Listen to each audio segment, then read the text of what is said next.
Ito ang Bombo Radio Philippines. Fully digitalized. Numero 1 sa balita, komentaryo, drama at serbisyo publiko. Bombo Radio Philippines. Bombo Radio Philippines. Ang inyong number 1 at most trusted radio network in the country. Paradyo Bombo! Oras sa Bombo Radio Iloilo, Philippine Standard Time, 46 minutos na nakaligad sa takna sining alas 11. Welcome sa pagpangalagad sa Bombo Hanay sa 230 FM Bombo Radio Iloilo, ang flagship station sa the number 1 most trusted radio network kinakantri ang Bombo Radio Philippines. Adlaw kita karon sa Miyerkules, Oktubre 30, tuig 2024. Sa kagaron sa aton sining Christmas countdown. Christmas is a time for sharing, giving gifts for everyone. 57 dias na lang kagapasko na. Sa gihapon inimo lagari mo ang Korman, Bombot Shama, Blanco, Hover. Sa mga dalaguan kag mga nagapaw na karon nga mga balita.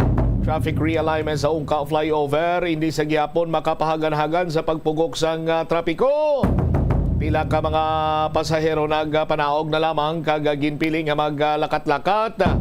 Kay do halos way na kuno nagahulag ang trapiko dira iya sa bahin sang area sang Ungka. Ang inyo sini nga makita diri banwa karon nga gina-flash naton o napakita naton sa aton sini nga Facebook Live. Ina nga area from Iloilo Airport to Iloilo City na ni siya. No, dira iya sa may area man sa gyapon sang Ungka, malapit sa Ungka flyover. Sa dugang pa nga mga balita, Iloilo City Police Office nagpathag kung nga wala gin kustodiya si J.R. Castro matapos nga maggasungka.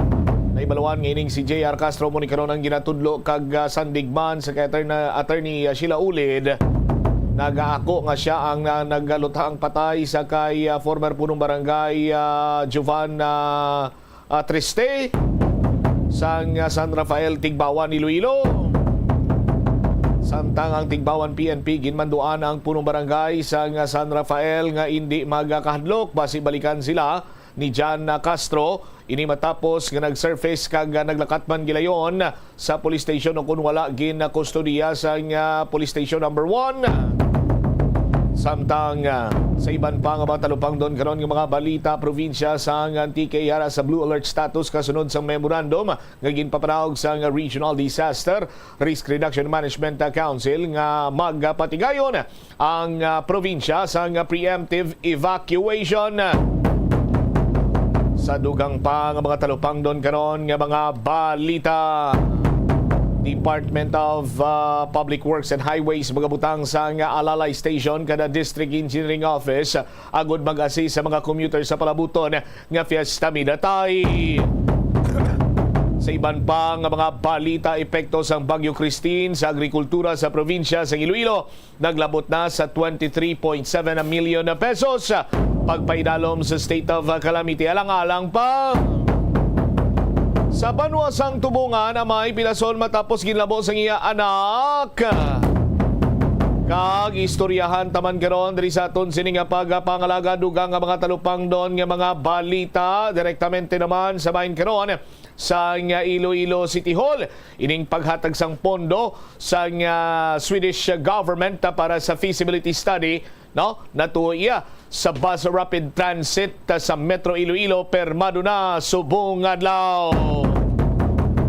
Amo ni madalaguan mga balita, issues kag impormasyon ng main sentro karon sa aton sining pagpangalagad sa gihapon diri sa palatuntunan Bombo Hanay sa Udo.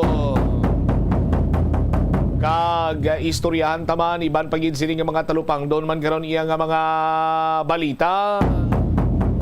Ining ginapayag balang dynasty or dynastiya sa politika diri sa pungsod Pilipinas. Isa, dua, tatlo gamudlo na mata naton. Ano namin ko isa, dua, tatlo gamudlo na mata naton.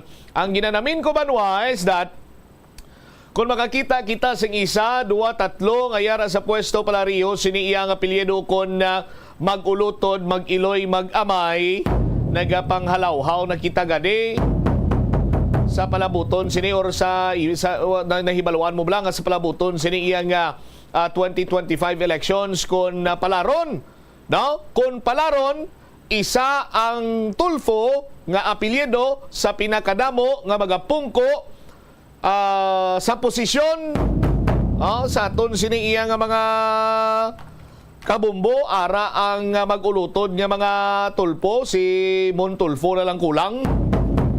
Si Montulfo na lang kulang ngaman.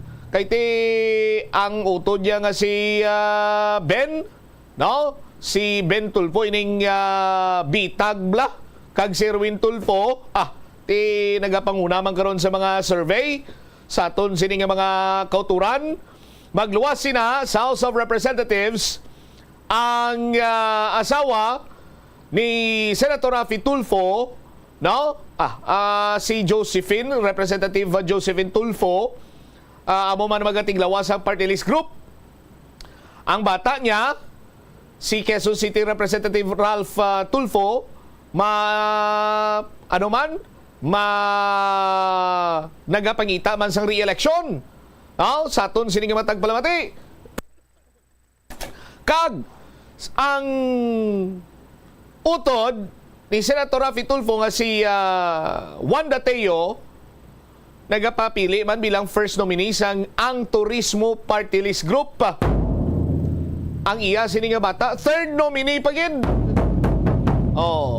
Di kung tanan sila magdaog 7 ka tulpo ara sa Kongres sa masunod sining tuig hamakon mo na banwa 7 runsanda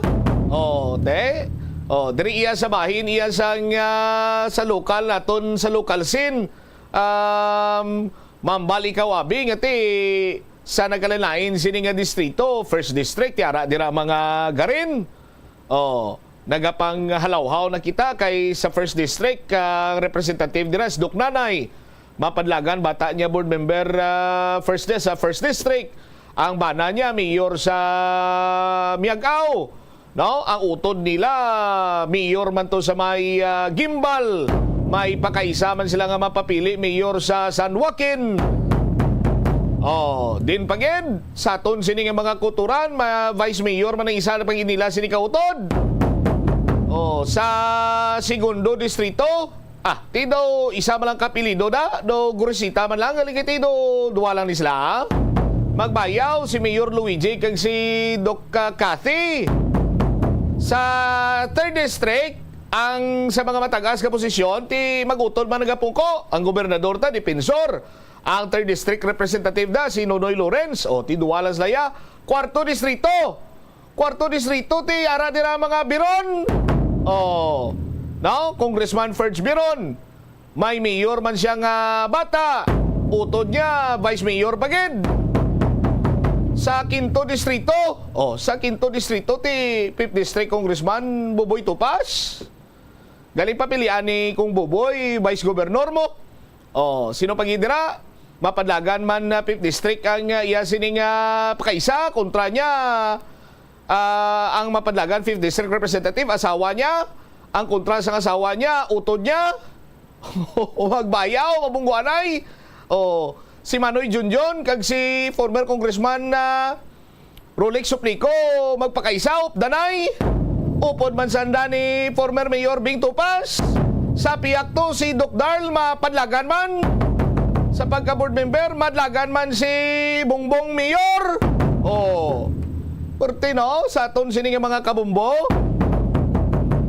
tidiri sa syudad sa Iloilo.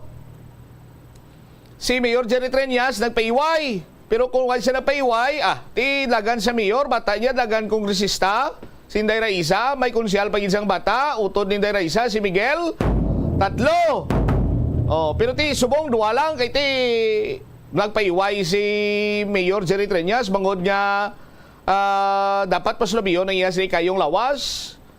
No? Barunda, kongresista, Barunda, utod niya mapadalagan na Vice Mayor.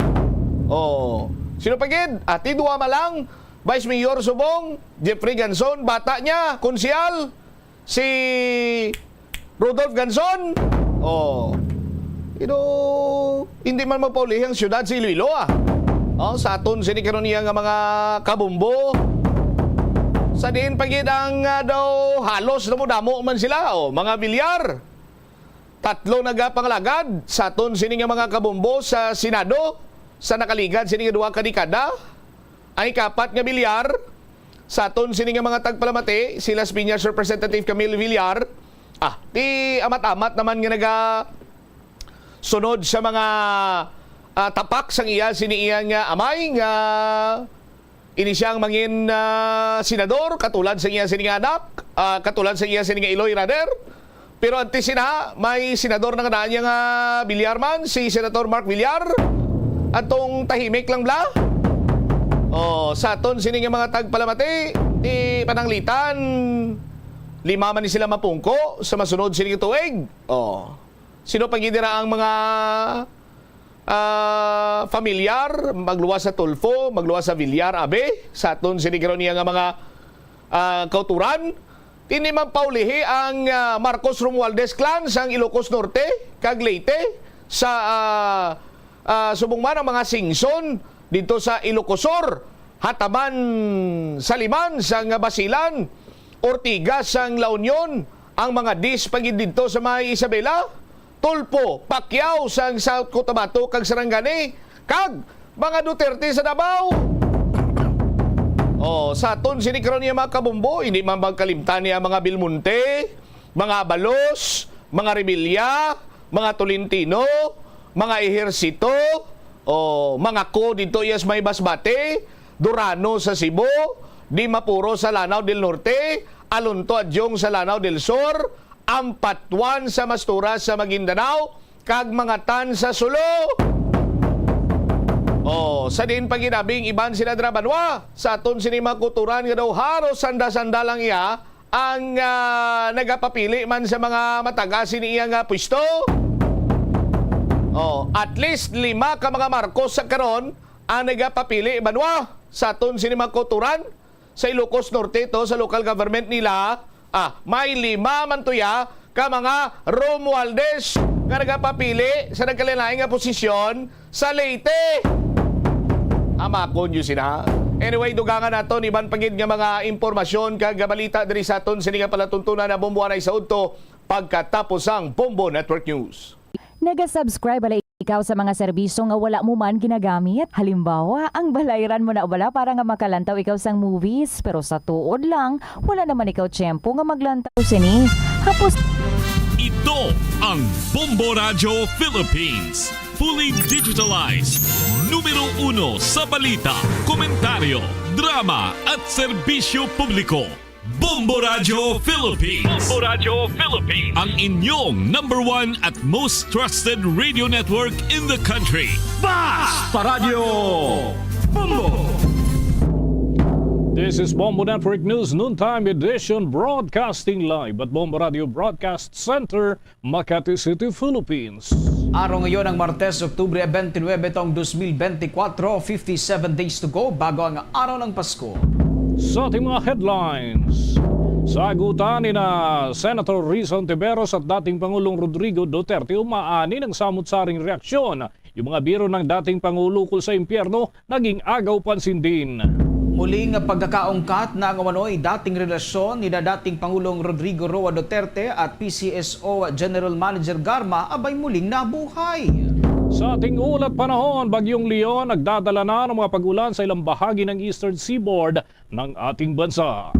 Bilang naman ng mga napaulat na nasawi dahil sa Bagyong Christine, tumaas pa sa ayon yan sa National Disaster Risk Reduction and Management Council. Higit 3,000 Philippine National Police personnel 57 PNP infrastructure naman apektado ng naturang sama ng panahon. At mamaya kukumustahin natin ang mga port area at terminals dahil handa na raw ito sa panibagong buhos ng mga tao sa paparating na Todos Los Santos. Sa ating police report, babaeng may kapansanan sa Abra abay binaril patay ng tatakbong municipal councilor na hinihinalang karelasyon. Sa balita, sa ibayong dagat, administrasyon ni US President Joe Biden kinundi na ang pagpapadala ng North Korea ng kanilang tropa sa Russia para naman sa tuloy-tuloy na sigalot at yan ay laban sa Ukraine. Iba pang aksyon, inaantabayanan. At live nationwide via satellite, dumako na tayo sa mga detalye ng ating mga balita. Bahagyang nagkainitan nga mga kabombo at umaani ngayon ng samud-saring reaksyon, lalo na ang trending video sa Bombo Radio Facebook dahil nga sa sagutan ni na dating Pangulong Rodrigo Duterte at Senator Rizon Tiberos. Yan ay sa naging pagdinig ng Senate Blue Ribbon Subcommittee kahapon na hinggil sa war on drugs ng dating administrasyon. Sa naging interpelasyon, ito si Senator Tiberos kay dating Pangulong Duterte. Tinanong kasi nito ang dating Pangulo kung deserve ng mga kriminal na mamatay. Ayon naman kay Duterte, mas pipili nitong pakainin ang mga taong walang makain sa halip na pakainin ang mga kriminal kapag ang mga ito'y nakulong, sagot pa ito ng gobyerno. Git nga ng dating Pangulong Duterte, wala siyang pakialam kung saang impyerno mapupunta ang naturang mga kriminal. Narito ang bahagi ng naging sagutan ni Senator Rizon Tiberos at dating Pangulong Rodrigo Duterte. So for the record, sinasabi nyo ba na ang mga drug users at drug criminals ay dinideserve nilang mamatay na lang kaysa pumunta sa jail?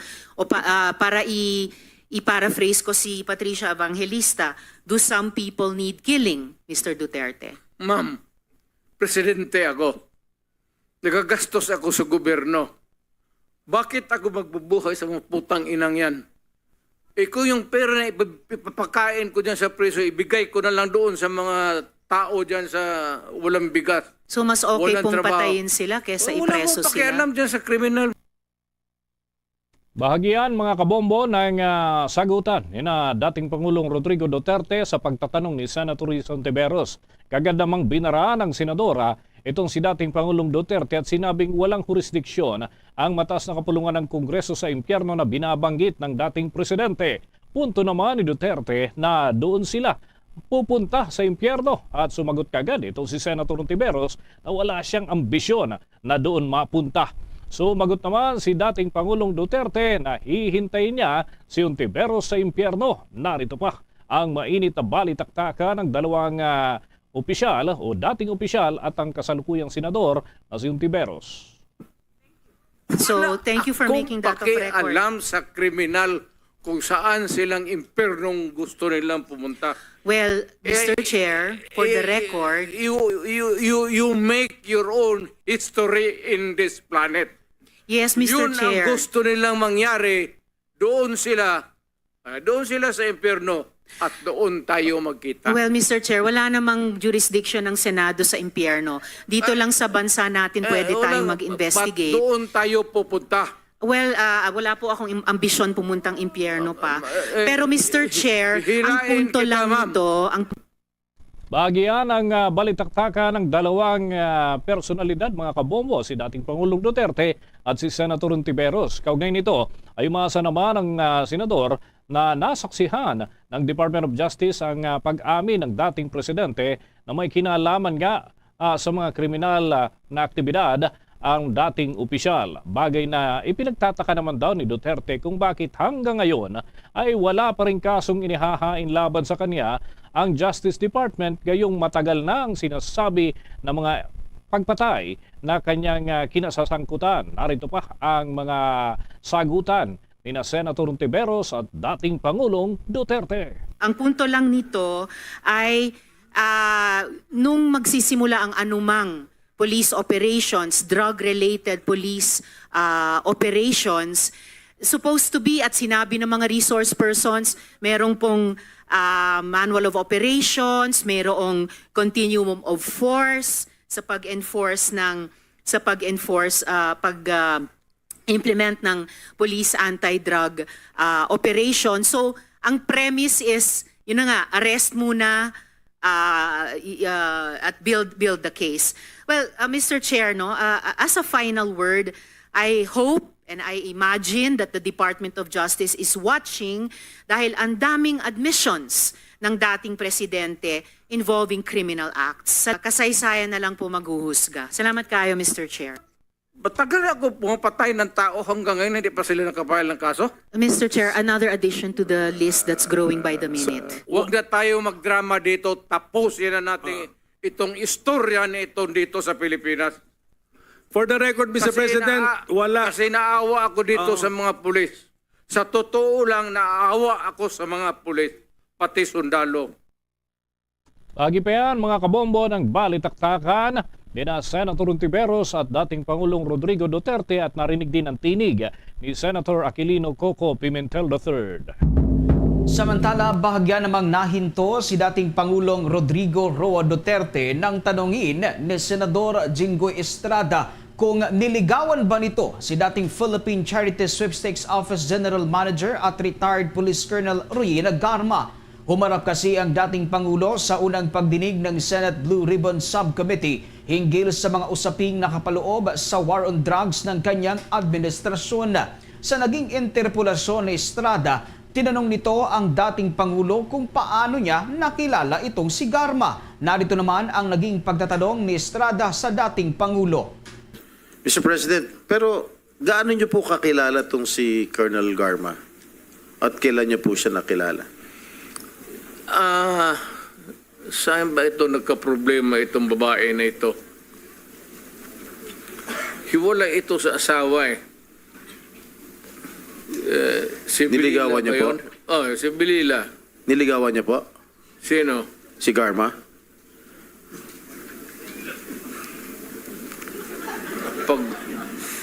Kung wala na siguro akong ibang makita siya. Hindi sir, ganito naman. Hindi ko naman inaano, but alam mo kasi pag tao ko, alam nila yan. Parang close mo talaga kasi ganun ako magtrato dito sa pulis eh. Ito sila sir, mabuti nandito kasi puro dumaan ito sila sa akin. Ganun talaga ako Mga kabombo, yan ang naging bahagi ng pagtatanong ni Senator Jinggoy Estrada kay dating Pangulong Rodrigo Roa Duterte. At kung maalala, maging itong si Garma naman ay natanong rin ng House Squad Committee kung may relasyon ba sila ng dating Pangulo. Tinanong rin noon ni Representative Benny Abante kung anak ng dating presidente ang anak ni Garma na mayroong kapansanan. Kaugnay yan, balikan natin ang naging pagtatanong ng House Squad Committee kay Garma. May news blackout noon sa assassination ni Barayugan dahil alam ng mga investigador na si Garma at Pangulong Digong ay magsyota. Totoo o hindi? Hindi po totoo, Mr. Chair. May mga report na yung anak ni Garma na may kapansanan anak din ni Digong. Ito totoo, di ba? Mr. Chair, can we spare my daughter, Mr. Chair? She has nothing Hindi po to totoo do yun, with di ba? this. Yes, that's Oo. not true. Napilitang alisin ni Digong sa PCSO si Garma nang umangal na ang mga generals at colonels na mga graduate din ng PMA gaya ni Barayugan. Hindi rin po totoo to, hindi ba? Wala akong Hindi alam. rin, no? Para sa akin, hindi po totoo Nagsisinungaling ba sila? lahat. Yes, Mr. Chair. Okay. Mga kabombo, yan ang naging bahagi nga ng pagtatanong noon ni Representative Abante dito kay dating PCSO General Manager Garma na kung saan nga itinanggi mismo nitong si Garma na karelasyon niya ang dating Pangulo. Kaugnay nito ay pinasinungalingan rin ng dating Pangulo ang paratang naman ni Garma laban sa kanya hinggil sa umano'y reward money sa mga pulis na nakakapatay ng mga drug personalities. Punto ni Duterte, hindi na kailangan pang bigyan ng pabuya dahil trabaho ng pulis na manghuli ng kriminal at pumatay ng kriminal. Hindi rin ani totoo na ipinag-utos niya ang paghahanap ng mga pulis na miyembro ng Iglesia ni Cristo. Malinaw aniya na puro kasinungalingan lamang ang mga naging pahayag ni Garma laban sa kanya. Kaugnay niyan, pakinggan natin ang bahagi ng pahayag ni dating Pangulong Duterte kay dating PCSO General Manager Ruyina Garma.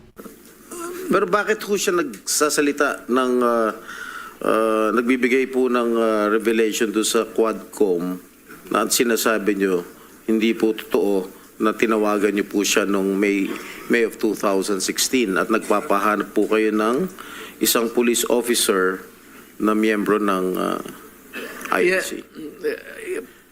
Hanggang ngayon, sir, it's a mystery to me. Bakit ko siya tatawagan at bakit ko sabihin sa kanya paghanap ng Iglesia ni Cristo na marami namang pulis sa Davao na membro ng Iglesia ni Cristo.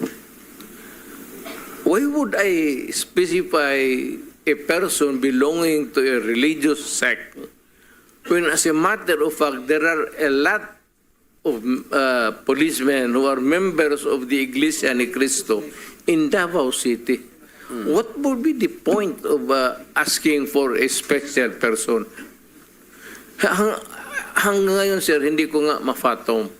So sabi ko, well, I don't know, but it's a lie. Or making up stories. I don't know what she's driving at o ano ang gusto niyang Motibo. ipalabas sa at the end of the story.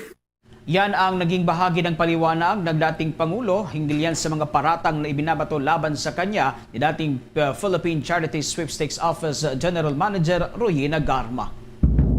Sa kaugnay pa ring balita, mga kabombo, iniulat naman ang makapangyarihang Quad Committee doon sa Kamara na kasalukuyang nasa ospital si dating Philippine Charity Sweepstakes Office General Manager at retired Colonel Rowena Garma. Sa naging pahayag nga ni Manila Congressman Benny Abante, hiniling sa kanila ng tumatayong abogado ni Garma na maipakonsulta sa doktor itong si Garma. Anya, si Garma nga ay kinakailangan ng agarang medical attention dahil sa kanyang health condition. Ito anya ang dahilan kung bakit pinayagan ng lupon itong si Garma na madala sa isang ospital dito sa Metro Manila upang sumailalim sa medical check-up at ang desisyon at hakbang na iyon ay napagkasunduan ng komite at kinumpirma mismo ni Santa Rosa City Congressman Dan Fernandez. Noong nakalipas nga na linggo, mga kabombo, ay humiling ang dating opisyal ng Philippine Charity Sweepstakes Office dahil sa kanyang nararamdamang sakit sa kanyang leeg at maging sa bahagi ng likod. Ito anya ay hindi pinayagan noon dahil sana sa isasagawang pagdinig ng Kamara. Bukod dito ay kinumpirma ng mambabatas na hirap lumunok itong si Garma na posibleng nadala doon sa isang malubhang karamdaman. Dahil na rin sa history ng kanyang pamilya, kaya ikinukonsidera umano ito. Tiniyak naman ni Fernandez na hindi nito maapektuhan ang pagpapatuloy ng mga pagdinig doon sa kanilang lupon hinggil sa umano'y extrajudicial killings, Philippine offshore gaming operators at drug war ng nakalipas na Duterte administration. Samantala, kuha tayo ng mga balitang tinutukan ng ating mga kasamahan. Ito hong si Colonel Hector Grijaldo ay inakusahan ng dalawang co-chairperson ng House Quadcom na pinasinungalingan o pinagsinungaling siya kaugnay sa reward system sa Duterte drug war. Dalawang kongresista naman maaari umanong maharap sa kasong perjury. Alamin natin ang buong detalye, tinutukan yan ni Bombo JC Galvez. Inakusahan ni dating Mandaluyong City Police Chief Police Colonel Hector Grijaldo Jr. ang dalawang co-chairperson ng House Quad Committee na pinagsinungaling siya kaugnay ng reward system ng war on drugs ng Administrasyong Duterte. Sa investigasyon ng Senate Blue Ribbon Committee, sinabi ni Grijaldo na dating kaklase ni retired Police Colonel Rowena Garma sa Philippine National Police Academy na tinawag siya ni Congressman Dan Fernandez sa isang closed-door meeting kasama sina Manila Representative Benny Abante at mga abogado ni Garma noong Oktubre 22. Magugunitang sa Quadcom hearing ng Kamara, sinabi ni Garma na mayroong cash reward sa mga mapapatay sa war on drugs na mula 20,000 pesos hanggang 1 million pesos. Sinabi ni Grijaldo na tumanggi siyang gawin ito dahil wala raw siyang kaalam-alam tungkol sa reward scheme. Kung Dan Fernandez put the paper he was holding on the table and told me, ito ang sasabihin mong statement na ito, while pointing on the paragraph on the paper. Ito ang supplemental affidavit ni Colonel Garma. Sabihin mo, alam mo ang reward system. I-confirm mo lang. Kong Dan told me to read the said affidavit. However, I asked the copy of affidavit he was showing to me to read it. He did not give it to me. the lawyer of Police Colonel Garma said, ikaw lang ang pwedeng magsabi niyan, sabi ni Colonel Garma. I was puzzled and I asked myself, why me? I respectfully told him that I cannot confirm. They are saying as I have not read the affidavit. Dito tinanong ni Senador Ronald Bato de la Rosa si Grijaldo kung naharas siya ng dalawang kongresista. Anya, offensive at naharas siya at nakasuot pa siya noon ng uniforme. Itinanggi naman ni Congressman Fernandez ang naging pahayag ni Grijaldo na sinubukang pilitin siyang patunayan ang affidavit ni Garma tungkol sa reward system ng war on drugs ng Administrasyong Duterte. Sinabi ni Fernandez na pinatawag siya dahil sinabi ng abogado ni Garma na may alam si Grijaldo sa reward system. Dahil dito, sinabi ni dating Pangulong Duterte na bilang dating prosecutor ay maharap sa kasong perjury ang dalawang kongresista. Hindi na rin anya kailangan ng dating Pangulo ang affidavit ni Grijaldo dahil ang testimonya nito sa Senado ay sapat na dahil naka-under oath siya o nanumpa bago ang testimonya. Idioto na congressman, subornation o perjury yan.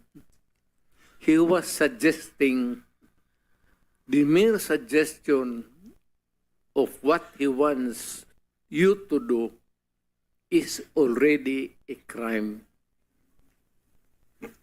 Under the revised penal code, yung inuudyok mo yung tao na mag-execute ng affidavit falsely or making a false narrative, sovereign of perjury. Para sa Bombo Network News, ako si Bombo JC Galvez nag-uulat para sa number 1 and most trusted radio network in the country, Bombo Radio Philippines, Basta Radio. Bombo! Pag in the mood for beach, time for Dunkin' Iced Spanish Latte. Pag sweater weather, time for Dunkin' Brewed Coffee. Pag nagkayaya ang magbike, time for Dunkin' Iced Americano. Anytime is Dunkin' Coffee time. My hot and iced coffee for any moment, any vibe, anytime. Eh, ikaw? Time for Dunkin' Coffee, hot or iced. Dunkin, pasalubong ng bayan. At ngayon, sa pagpapatuloy ng iba pang pangunahing mga balita. Samantala mga kabombo, mga karagdagan pa nating balita, binigyang diin ni Quad Committee Co-Chairman at Santa Rosa City Congressman Dan Fernandez na walang inilang pondo ang Kamara de Representantes na magsisilbing pabuya doon sa mga mapapatay sa operasyon kontra iligal na droga. Ayon nga kay Fernandez, bagamat suportado nila ang kampanya kontra sa iligal na droga ng nakalipas na administrasyon, hindi anya kabilang sa inilang budget ang reward para naman sa extrajudicial killings. Git pa nito na mariin nilang tinututulan ang pagpupondo sa mga reward system dahil hindi nila hinihikayat ang anumang uri ng pagpatay, lalong-lalo na sa mga inosenteng tao. Anya, kung ang gobyerno ay gumagamit naman ng pondo para yan sa naturang sistema, ito ay pag-aaksaya lamang ng pondo ng bayan. Naniniwala rin ito na panahon na para paigtingin ng mga tauhan ng pamahalaan ang kanilang ginagampanan ng walang kapalit at paggamit ng confidential funds at intelligence funds ng epektibo at naangkop. Tiniyak din ng mambabatas na kanilang babantayang maigi ang pondo ng bayan para naman hindi ito magamit sa pagpupondo sa extrajudicial killings. Bumuelta rin ang mga mambabatas sa Kamara ukol sa naging revelasyon ng isa sa mga pulis na humarap doon sa Senado nitong nakalipas na araw na si Grijaldo. At kaugnay niyan, narito ang bahagi ng naging pahayag ni Congressman Dan Fernandez. Padadala daw niya yung kanyang dalawang lawyer. So lumapit sa akin yung dalawang lawyer. I forgot the name of the lawyers si Attorney Victor something And sabi nung lawyer, magbibit na sila doon sa conversation namin. So nung dumating si Colonel Grijaldo doon sa may likod, pumasok ako. Tapos andun na yung dalawang lawyer. So sinabi namin, meron ka ba nalalaman tungkol doon sa reward system na sinasabi ni Colonel Garma? So basically, umikot lamang doon yung usapan. Pero walang coercion, walang harassment, walang sinatawag na pressure sa kanya. Bahagi ng pahayag ni Congressman Dan Fernandez ng lungsod ng Santa Rosa dyan sa lalawigan ng Laguna. Samantala, may mga naging pahayag din hinggil sa naging takbo ng pagdinig sa Senado itong si Manila Congressman Benny Abante. Ayon kasi kay Abante, mainam na pakatingnan yung naging takbo ng mga pagdinig doon sa Quad Committee at saka ipaghambing at malinaw naman umano na hindi pinilit ang mga testigo na humarap para magsalita ng anumang bagay na nais nilang sabihin. Narito ang naging bahagi ng pahayag ni Congressman Benny Abante. I already made a statement that there is no truth to the accusations of Colonel Grinaldo, that I forced anyone or we forced anyone to sign any affidavit in exchange to favors or the possibility of promotion. We know for a fact that anyone that would go to the Senate would perhaps change. Bahagi pa yan ang mga pahayag nitong si Congressman Bienvenido Abante ng lungsod ng Maynila, isa sa mga miyembro o chairperson ng Quad Committee sa mababang kapulungan ng Kongreso. Bombo Weather Update. Magandang mga kabombot ka Sir Nation, narito na ang ating lagay ng panahon para sa tanghaling ito. At asahan ngayong tanghali nga, itong mga paminsan-minsang pag-ulan sa ilang lugar dito ho sa may bahagi ng Luzon dahil pa rin yan sa epekto nito hong tinatawag na trough o ito hong buntot ng Bagyong Leon. At sa datos nga ng Bombo Weather Center, abay lalo pang lumakas itong naturang bagyo at naabot na nito ang typhoon category habang patuloy naman na kumikilos dyan sa may bahagi ng Philippine Sea.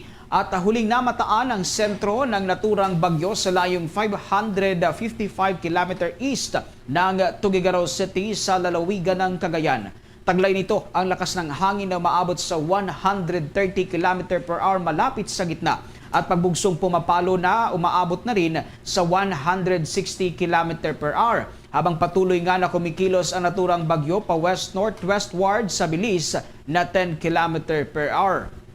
At dahil nga sa patuloy na paglakas netong si Bagyong Leon, mga kabombo at ka-Sir Nation, nakataas na o itinaas na ang Tropical Cyclone Wind Signal number 2 dyan ho sa may Luzon, partikular na sa lalawigan ng Batanes, Babuyan Island, eastern portion ng mainland Cagayan, maging sa northeastern portion ng lalawigan ng Isabela, at maaari namang magdulot ang hanging dala nito ng minor to moderate na banta sa buhay at mga ari-arian. Samantala, Tropical Cyclone Wind Signal number 1 naman ang nakataas dyan ho sa Luzon pa rin, maging dyan sa nalalabing bahagi ng lalawigan ng Cagayan, nalalabing bahagi ng Isabela, Quirino, Nueva Vizcaya, Apayao, Kalinga, Abra Mountain Province, Ifugao, Benguet, Ilocos Norte, lalawigan ng Ilocos Sur, La Union, Aurora, northern portion ng Quezon, kabilang na ang Pulilo Island, maging sa lalawigan ng Catanduanes, eastern portion ng lalawigan ng Albay at northeastern portion ng lalawigan ng Sorsogon. At minimal to moderate naman ang bantang dala ng hangin nito sa buhay at mga ari-arian.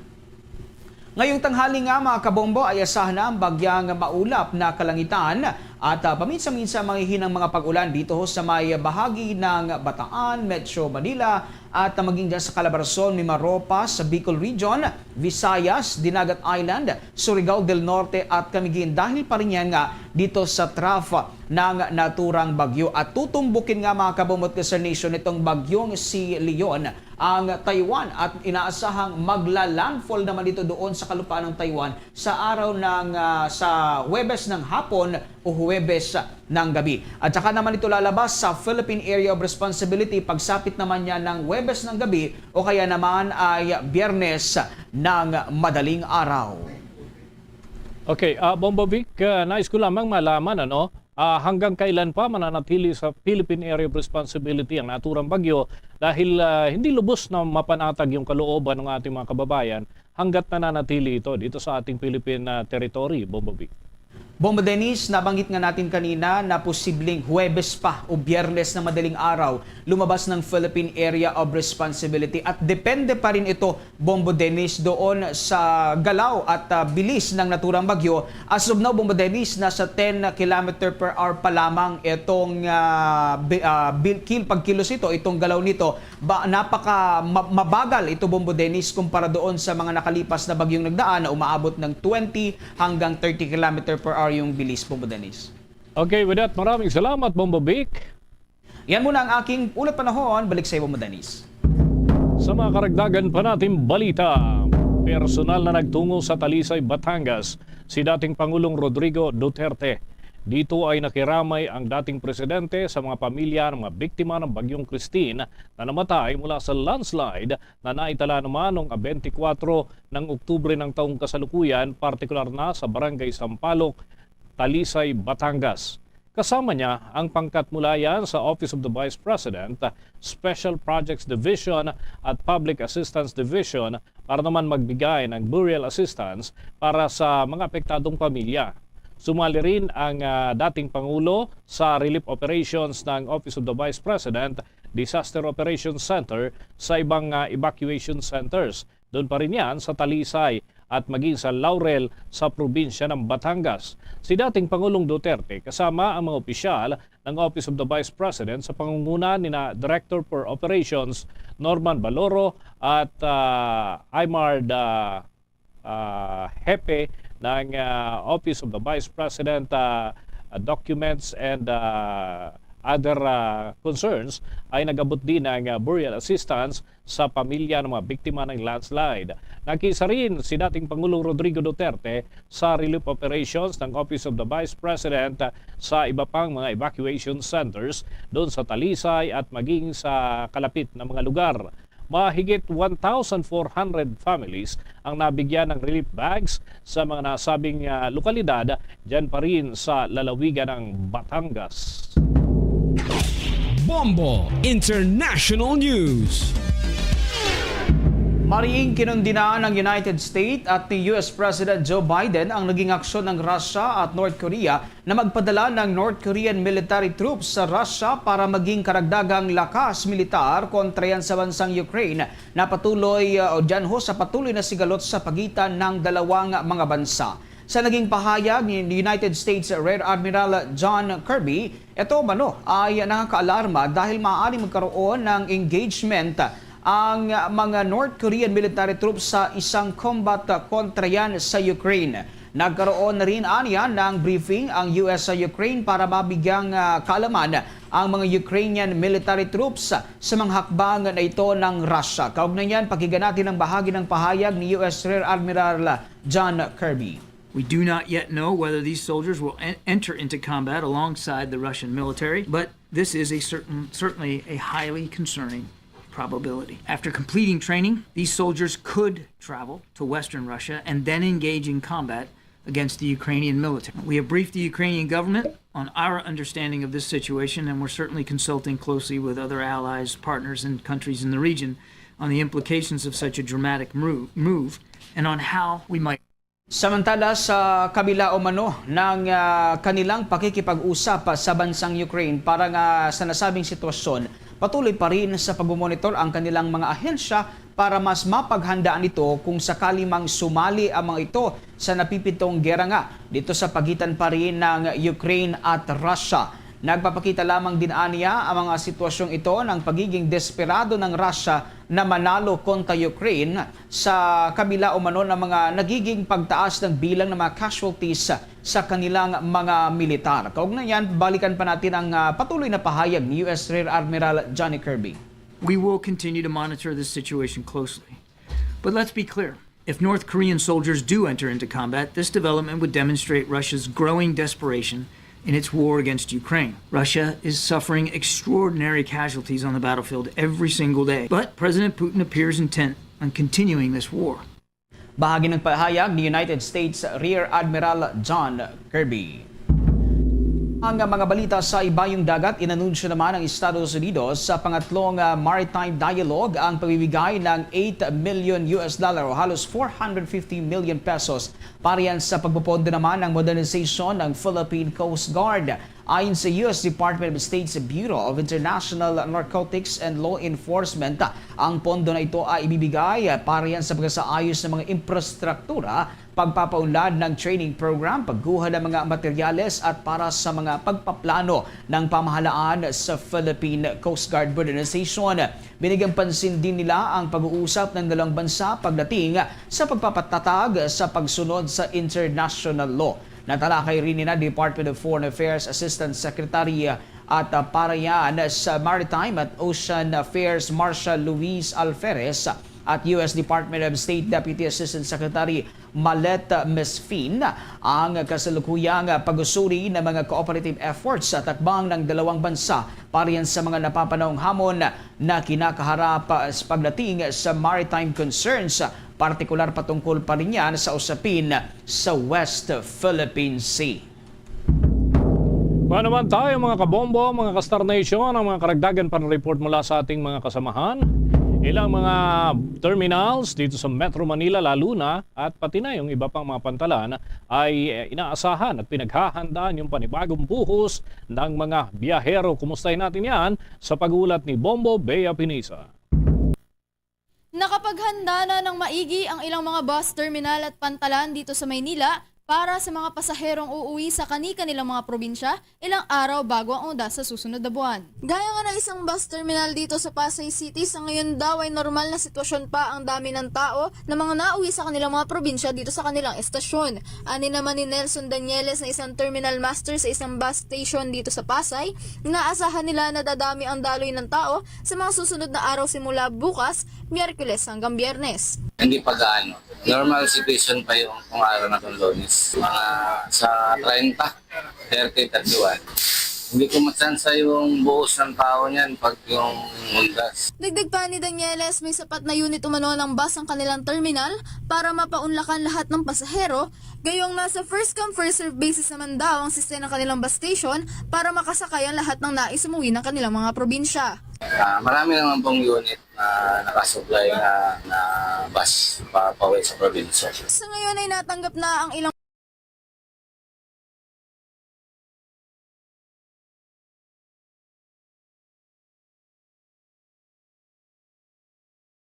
mga terminal ng mga biyahe patungong Batangas, habang ang ilan ay hindi pa rin nagpapabiyahe patungo sa ilang probinsya sa rehiyon ng Bicol dahil na rin sa mga naiwang pinsala ng nagdaang bagyong Christine. Dito sa amin hanggang Quezon lang ang biyahe namin. Lucena, Batangas, Lipa, saka Santa Cruz, Laguna, Binyan. Yung Batangas spare lang ang meron namin. Yun ang continuous ang biyahe.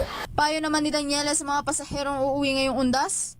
Pumunta sila ng maaga sa terminal para makasakay din sila ng maaga. Pero pagdating ng siguro mga 30-31, may maranasan na yung traffic na medyo may delay kung halimbawa may delay yung bus. Pero tuloy-tuloy naman ang biyahe. Para sa Bombo Network News, Bombo Bea Peniza nag-uulat para sa number 1 and most trusted radio network in the country, Bombo Radio Philippines. Basta Radio, Bombo! Oras natin sa buong kapuluan mga kabombo, mga ka-Star Nation, 26 na minuto bago sumapit ang alauna ng hapon. The time check was brought to you by Dunkin, pasalubong ng bayan. Sa pagpapatuloy ng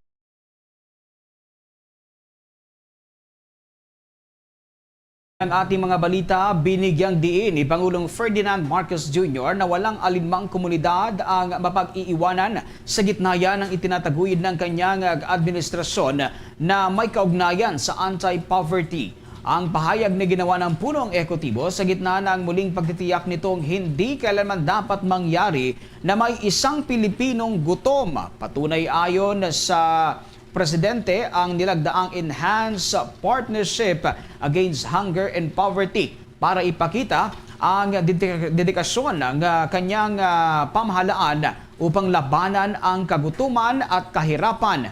Ang ganitong commitment ayon sa Pangulo ay nagpapalapit naman sa tinatarget ng pamahalaan na makamit ang isang hunger-free na bansa. Kaugnay nito, hinikayat ng punong ehekutibo ang mga nasa lokal na pamahalaan na ibigay ang kanilang buong suporta sa isinusulong na Zero Hunger Campaign at kahanay ng food and nutrition security at sustainable agriculture. Kaugnay niyan, narito ang pahayag ng Pangulong Marcos. We gather to renew a promise that no Filipino should go to bed hungry and that no community will be overlooked in our fight against poverty. Ng pahayag ni Pangulong Ferdinand Marcos Jr. Sa dagdag pang balita, inaasahan namang kikita ang pamahalaan ng nasa 3 bilyong piso mahigit sa panahon ng concession agreement o 47 million pesos. Sa unang taon at sa mga susunod na taon ay nasa 3% matatanggap na share sa gross revenue.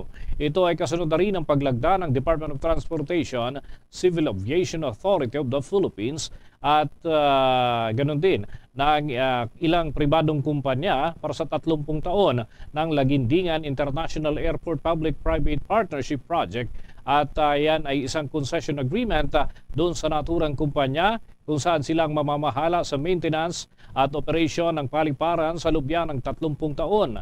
Kabilang sa kanilang deliverables sa ilalim ng naturang kasunduan ay ang reconfiguration ng existing terminal space, pagtatayo ng bagong passenger terminal at yung building na sasaklaw dito at mga maintenance at repair para naman sa nabanggit na paliparan.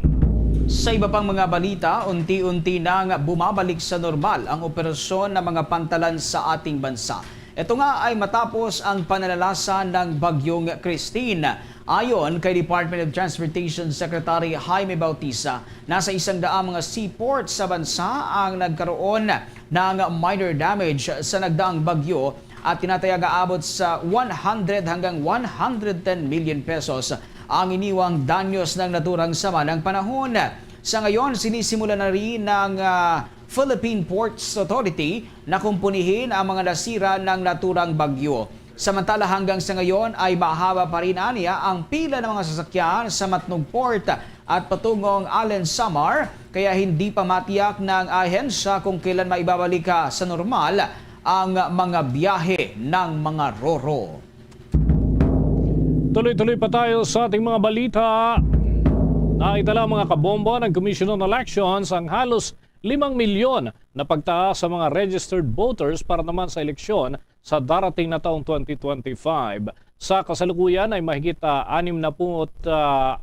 milyon ang mga botante dito sa ating bansa. Ngunit nilinaw ni Commission on Elections Chairman George Erwin Garcia na hindi pa kasama rito mga botante mula sa ibang bansa at maging sa Bangsamoro Region, at yan ay dahil sa ilang konsiderasyon. Kaya naman inaasahan ang kanilang tanggapan na papalo pa ang bilang ng registered voters ng ating bansa sa 70 million hanggang 71 million. Kaugnay nito ay tinalakay din ni Chairman Garcia ang pag-imprenta raw ng balota ay magsisimula bago matapos ang taong kasalukuyan. Magiging isang balota na lang kada isang botante ang ratio. Ibig sabihin, hindi na sila mag-iimprenta pa ng sobra-sobrang balota upang matiyak na lahat ay magkakaroon ng magagamit na official ballot. Tiniyak naman ni Chairman Garcia na patuloy ang magiging transparent ng kanilang ahensya, lalo na pagdating sa pag-imprenta ng mga balota na gagamitin sa National Printing Office doon sa lungsod ng Quezon. Samantala, naitala ng Department of Health o DOH ang pagtaas sa mga kaso ng acute respiratory infection katulad ng pagkakaroon ng ubo, sipon sa mga evacuation centers kasunod yan ng Bagyong Christine. Tiniyak ni Health Secretary Ted Herbosa na mga dineploy na medical teams sa mga evacuation centers ay patuloy ang pagmamonitor ng mga naturang sakit, lalo't higit sa mga bata. Kaya naman hinikayat nila eto nga mga partikular na ang publiko na nasa evacuation centers na magsuot ng face mask para maiwasan ang hawaan ng sakit. Kaugnay nito, ang mga kaso nga ng diarrhea at leptospirosis din ang binabantayan ng ahensya dahil ito rin ang nakikitaan ng pagtaas dahil sa mga nagdaang bagyo. Partikular na ito ngang Bagyong Christine. Mga kabombo, yung bilang ng mga naitalang nasawi ay nadagdagan pa kaugnay ng pananalasa ng Bagyong Christine. Alamin natin ang karagdagang report ni Bombo Kelly Cordero.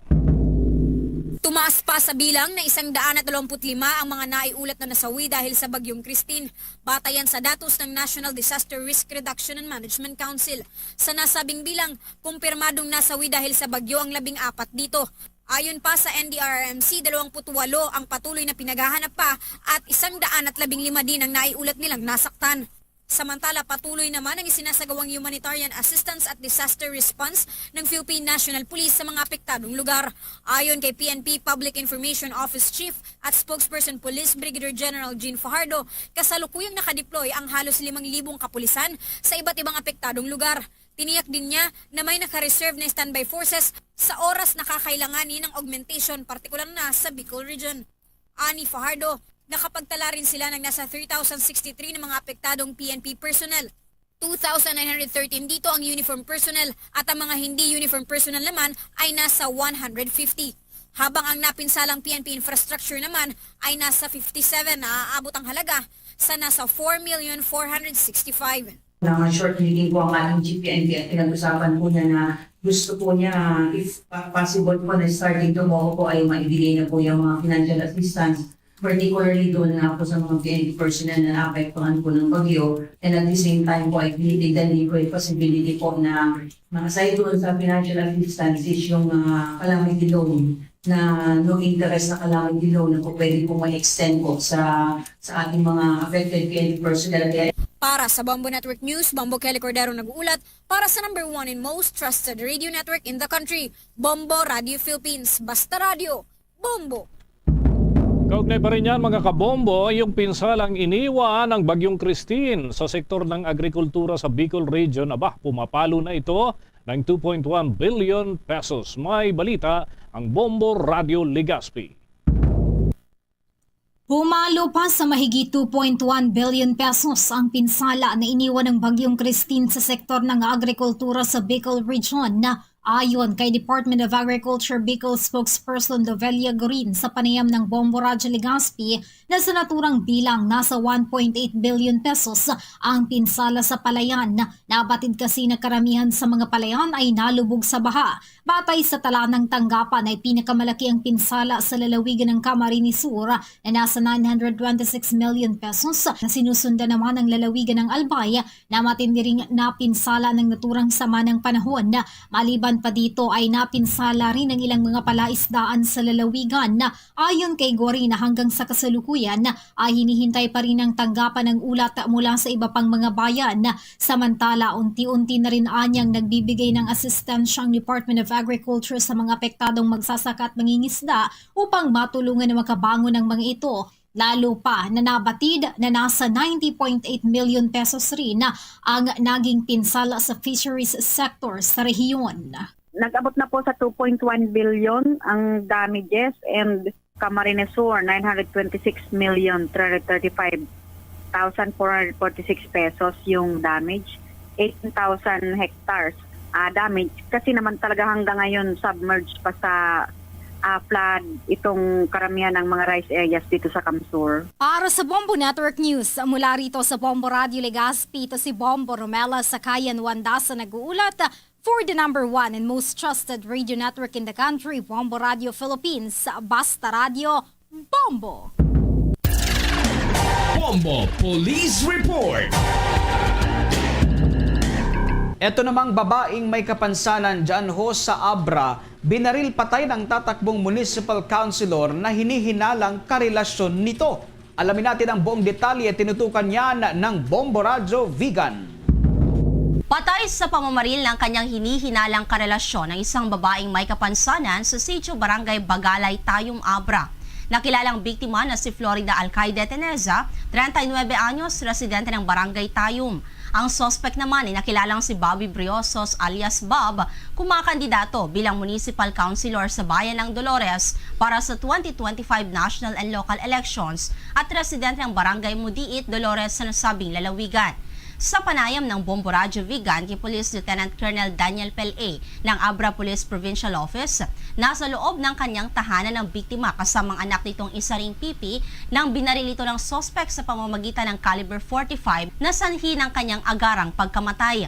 Agad namang tumakas ang sospek ngunit kalaunay nahuli rin ng mga otoridad. Selos ang nakikitang anggulo sa krimen dahil sa hinihinalang magkarelasyon ng sospek at biktima. Suspect natin na nahuli natin kagabi is an aspirant for counselor sa isang bayan dito sa Abra po. Although hindi naman natin masabi na concrete pero I think it's like jealousy. Kasi frequently naman yung nabisita na nila doon sa kanila kasi dati is may sale site tayo doon sa area. Prior na mag-file na COC yung suspect natin is dati siyang security guard sa isang cell site doon sa area na pinangyarihan po. Yan ang ulat mula rito sa Bombo Radio Vegan para sa Bombo Network News. Ito si Bombo Maylin Cabanilla para sa #1 and most trusted radio network in the country, Bombo Radio Philippines. Basta Radio, Bombo! Oras natin mga kabombo, mga Kastar Nation, 13 minuto bago sumapit ang alauna ng hapon. At dito mga kabombo, alamin pa natin ang mga karagdagan report ng ating po mga himpilan. Yung mga eksperto mula raw sa Yokohama City sa Japan ay nakatakdang magtungo sa Central Visayas para dun sa pinaplano na pagsasakatuparan ng itatayong sewage treatment plant dun sa mismong syudad. At alamin natin yan sa nakalap na impormasyon ng Star FM Cebu.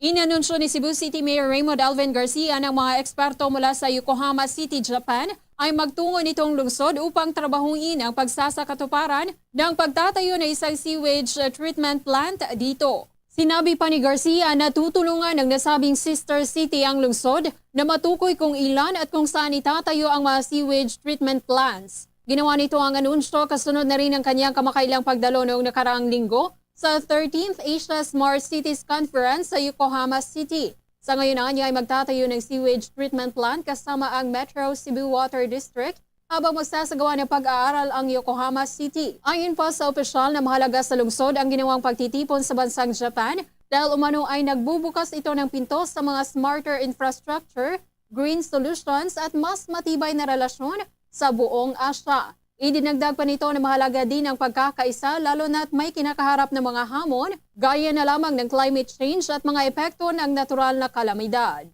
Two things, which is very important for the city of Cebu.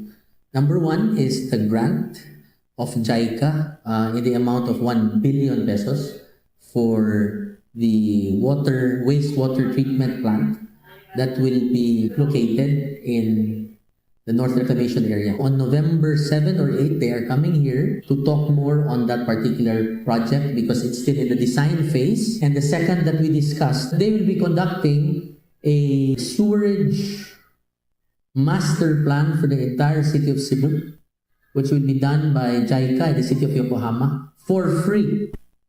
Mula rito sa lungsod ng Cebu, Star DJ Sophie Ember nag-uulat para sa #1 in most trusted radio network in the country, Bombo Radio Philippines. Basta Radio, Bombo!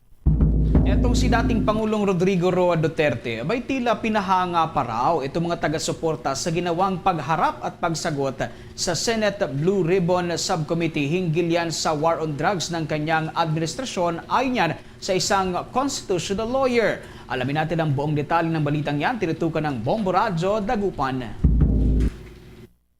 Sa ginawang Senate Blue Ribbon Subcommittee kahapon kung saan humarap si dating Pangulong Rodrigo Duterte ay tila mas pinahanga pa nito ang kanyang mga taga-suporta. Sa panayam ng Bombo Radio Dagupan kay Attorney Joseph Emmanuel Serra, political analyst and constitutional lawyer, sa kabila kasi aniya ng pag-amin ng Pangulo na mayroon talagang death squad ay wala naman aniya itong inilapag na kahit anong pangalan.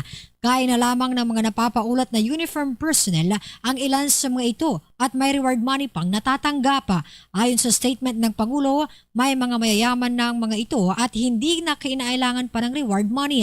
Samantala sa pahayag naman ng dating Pangulo, na kanyang inaako ang buong responsibilidad sa war on drugs. Paliwanag ni Sera na talagang sasabihin niya ito dahil isa siyang pangulo sa mga panahon na iyon, ngunit taliwas naman sa akusasyon na may kinalaman ito sa mga nasabing inosenteng individual. Dito binigyan diin ni Sera na walang liability at responsibility ang pangulo sa mga akusasyon at nabitawang salita na take full responsibility upang mahatulan ang mga nasabing akusasyon. Sa kabilang banda ay pinakita naman ani ni Duterte na misulang nagamit pa ang Senado upang ipakitang bully culprit sila sa pagdidiin na mayroong hidden agenda ang war on drugs. Naipaliwanag din kasi dito ang dating Pangulo na sa ilalim ng kanyang administrasyon kanyang naagapan at natutukan ang tambay na user. Sa kabilang banda, lahat naman ani ng mga responsableng pulis na gumawa ng krimen sa pagpatay ng mga inosenteng individual dahil may kota ay nasakdal na at pinagbabayaran ang kanilang mga kasalanan. Pagmumura at tapos yung mga hindi intended na pagpapatawan niya tapos napapatawan niya yung audience. At yung na-remember nila yung witty Duterte, funny Duterte, pero at the same time capable siya na mag-implement ng drug war that was responsible for several thousand deaths. Para sa Bombo Red News, mula rito sa Bombo Radyo Dagupan, Bombo Mayra Reside nag-uulat para sa number 1 and most trusted radio network in the country, Bombo Radio Philippines. Basta Radyo. Bombo! Oras natin mga kabombo, 9 na minuto bago sumapit ang 1:00 ng hapon. Papatay ng karagdagang report mula sa atin po mga himpilan. Ang isa sa mga inspirasyon mga kabombo dahil ito'y nakakuha ng pagiging rank 1 sa katatapos na Geodetic Engineering Licensure Examination hindi pa rin makapaniwala at ano kaya sikreto niya? Alamin natin yan sa nakalap na impormasyon ng Bombo Radio Kawayan. Hindi pa rin makapaniwala ang rank 1 sa katatapos na Geodetic Engineering Licensure Examination na siya ang nanguna sa naturang board exam.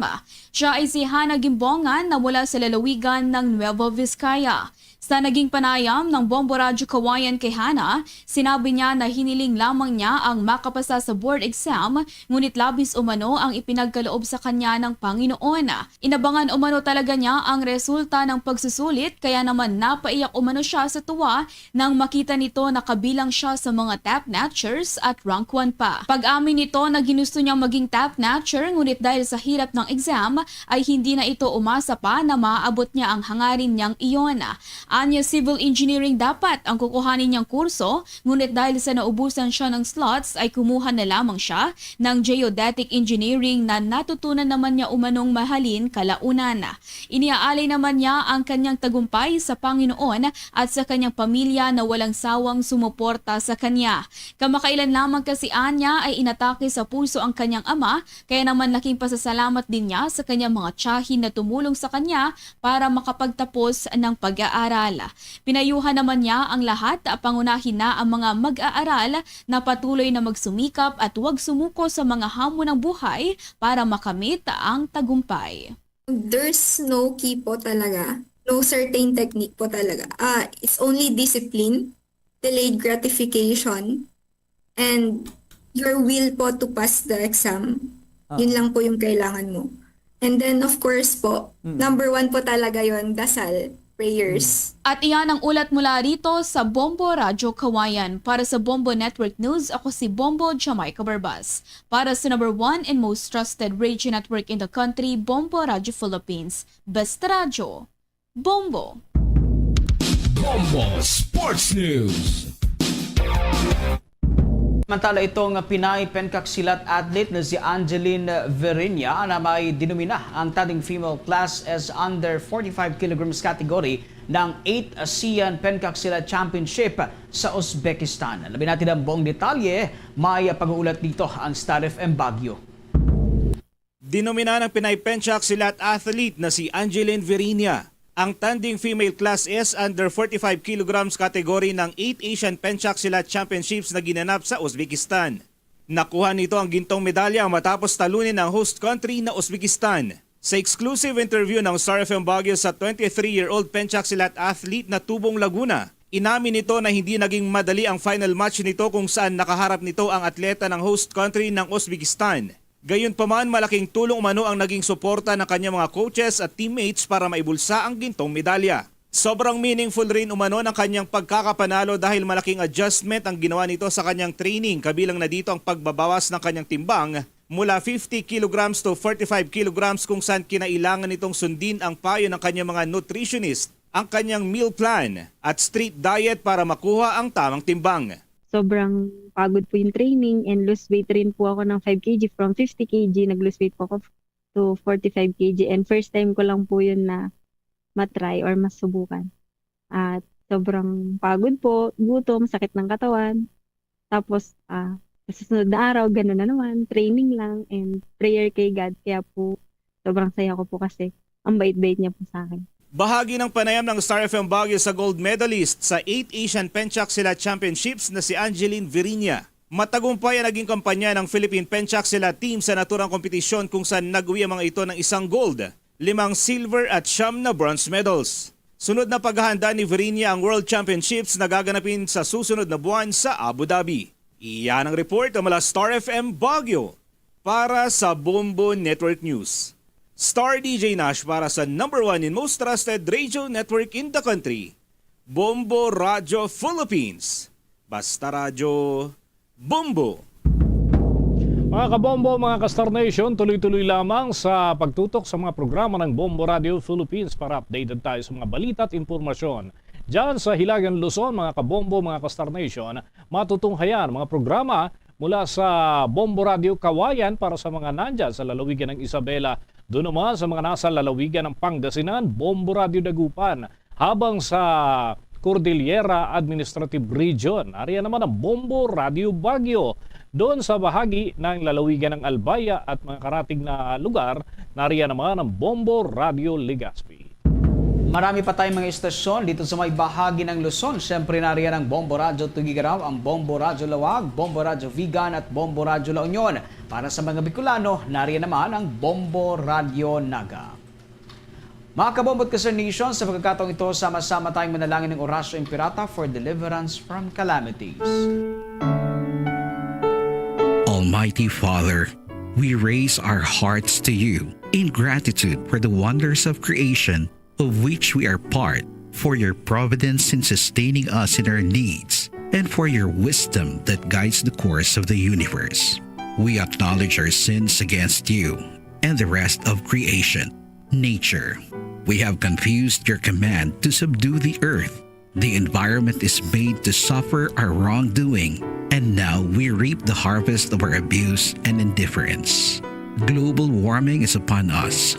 Typhoons, floods, volcanic eruption, and other natural calamities occur in increasing number and intensity.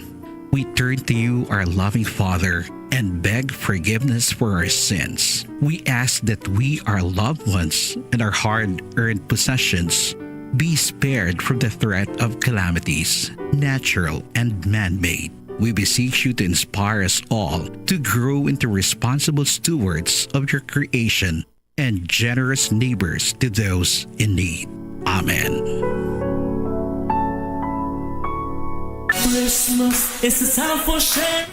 Mga kabombot ka Star Nation, sa ating Christmas countdown, 57 days to go bago ang araw ng Pasko.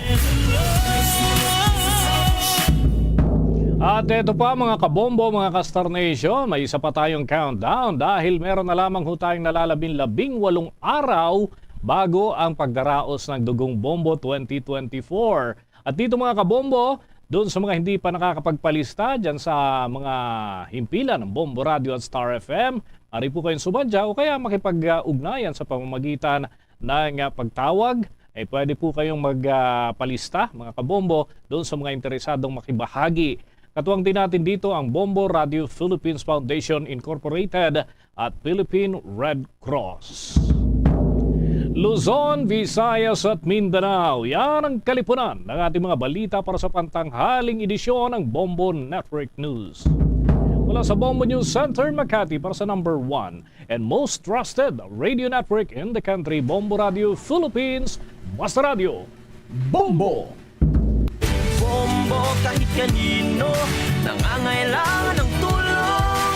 Pamasko para sa iyo ang aming lingkod. Maligayang Pasko sa lahat, Star FM at Bombo Radyo. At Bombo Radyo.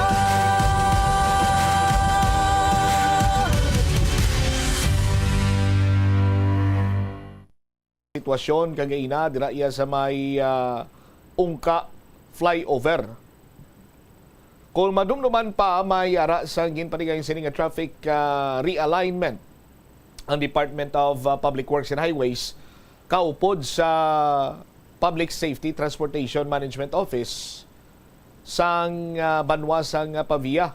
Of course, di may ara man sang contribution dira ang Iloilo City Traffic Management Unit. But it seems nga way sa gyapon makapahagan-hagan sa pagpugok sang dalagan sang trapiko. Suno diri sa kabumbo naton nga si Army. No? May mga pasahero nga halin pa iya sa isa ka convention, padulong sa isa ka convention diri sa syudad sa Iloilo, ang nangin dismayado sa nangin sitwasyon nga ila sinina-eksperyensyahan dira iya sa may area sang Ungka. May video clip kita gani diri banwa nga kung saan makita nato nang ginasundan sang isa iya ka salakyan, di pampasayro sini iya nga salakyan, isa ka traditional jeepney. Inagplanaog na lang iya ang mga pasahero. No? Nagplanaog na lang sila siguro kay do nakita man nila nga wala nagahulag.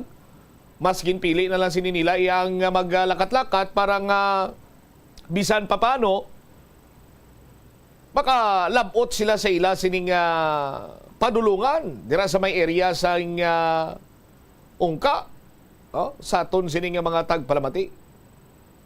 Ti kagapon banwa may paghagan-hagan sang may paghagan-hagan gid man sang pagpugok sang dalagan sa trapiko, but this time gulpiada naman siniya nga daw halos wala na nagahulag. No?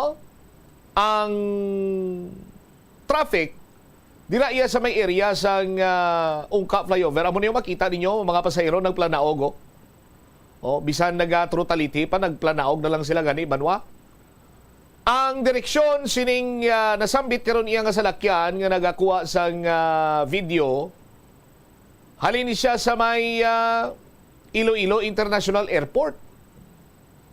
So pabalik na ini siya sa syudad sang Iloilo. Kung makita man ninyo dito banwa, ang from Iloilo City, padulong iya sa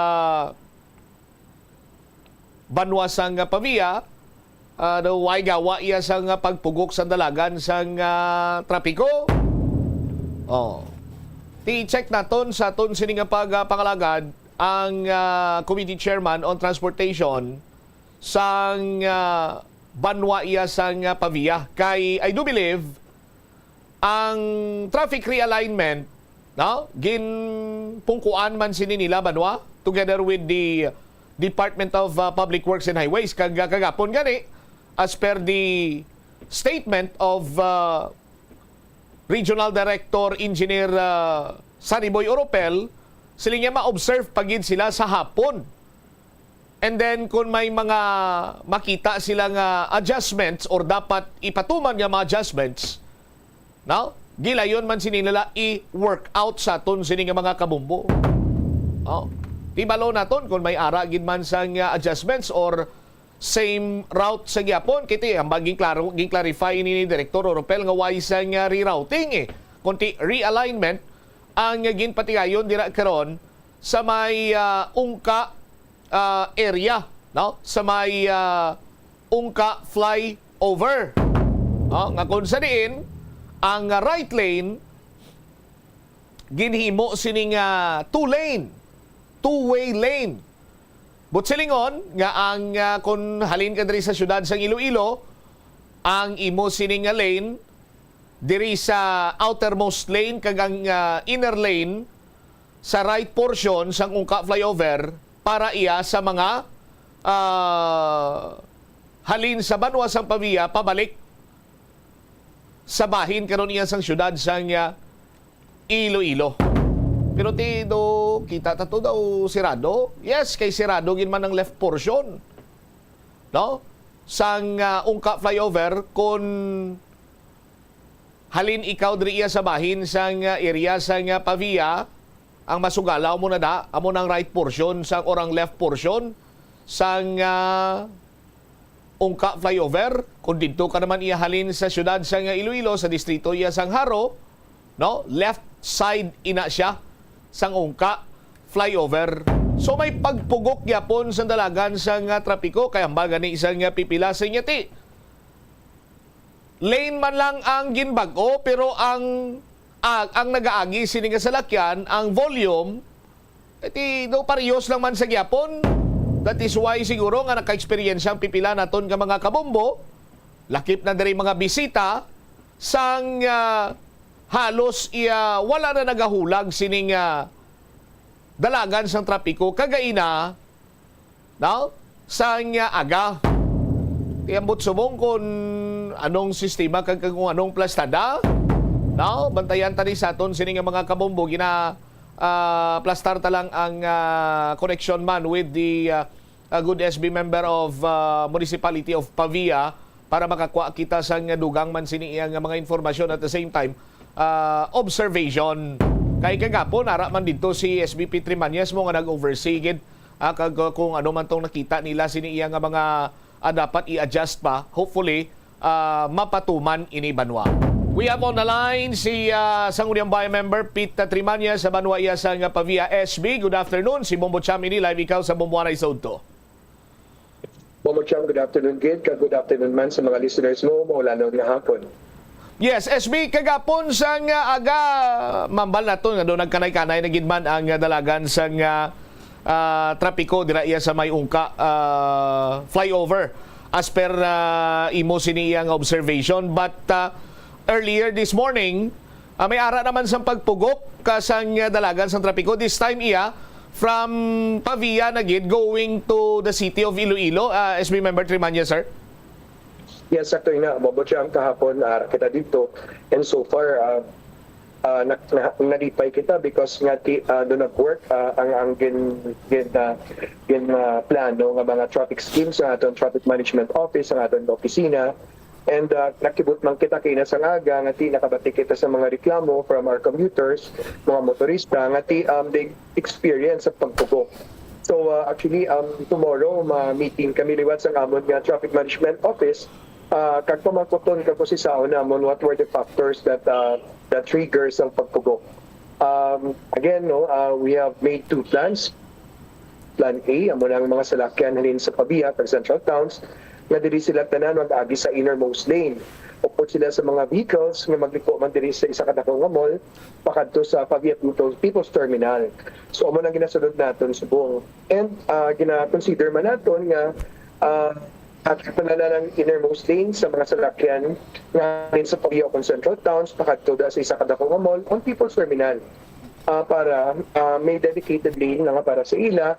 At the same time gina-consider man naton nga ang mid lane amo na ang mga para sa mga salakyan nga magsaka sa flyover kag ang outermost lane amo na siya sa mga salakyan nga maghapit sa isa pagit mall kag pakadto sa circumferential road whether sa hibawan kag magkagtatas. But for now ang ginasunod naton ang plan A talaga kung sa diin tingop ni siya ang mga salakyan nga magka-liko pakadto sa People's Terminal as well as ang mga salakyan nga magkadto man sa babaw sang flyover. So butsilingon nga daw amo nang isa sa mga dapat i-adjust gid nga mayara sang dedicated lane lang iya para sa maliko sa people sa terminal kag mayara sang dedicated lane man kuntani para iya nga magdiretso para nga kun may nagaliko hindi iya magpugok ang dalagan sa trapiko kag ang kutob iya sa salakyan nga madiretso makadiretso gid gilayon. SB member Trimanyes, sir. Yes, amo na gin-propose naton but kitagana naton sang opportunity ang kaiduhanan nga ma-implement sa aton traffic management office ang amo nang plan A nga kung sa tingop sila tanan sa isa ka lane inner lane Kag isa pa gida ka mga reasons, Bombo Cham, dira sa tubang sang duwa ka mall, mayroon nga pedestrian lane. And kung aga, madamo sa mga pumuluyo naton, kay because nga hindi na kita pwede ka-unload sa pasahero dira sa kilid, bala or sa tubang sang isa ka planta sang soft drinks company dira sa Ungka. So ang tanan nga mga PUJs, mga buses nga sa central towns, dinipit sila masulod sa inner lanes, kag dito gina-unload ang ilang pasahero dito sa sulod sa People's Terminal. Amo na nga Bombo Cham nga mayara magpagpugo kami ara gid nga dog nga nagaula gid or naga-unload ja sa pasahero. And because of that, ang mga pedestrian nato naga-transfer sila sa dalan. And that's mo na gani ang Bombo Cham nga we're trying to educate man sa mga pedestrian nato nga they have to wait for the pag sang direction sa atong enforcer.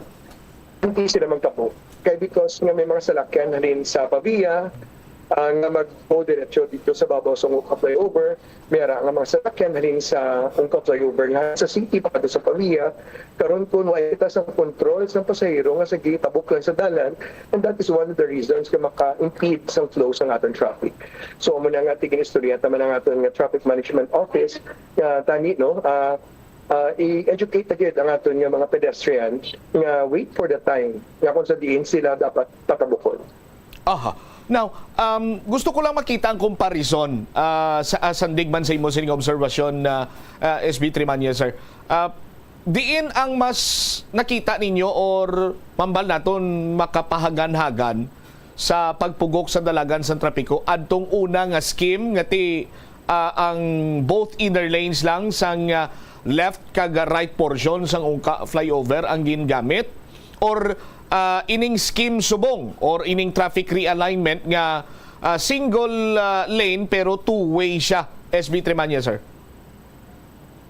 Sang nagigad dire-diretso Bombo Cham, wala sang pag-slow down sa mga salakyan, mag-slight turn or slight turn.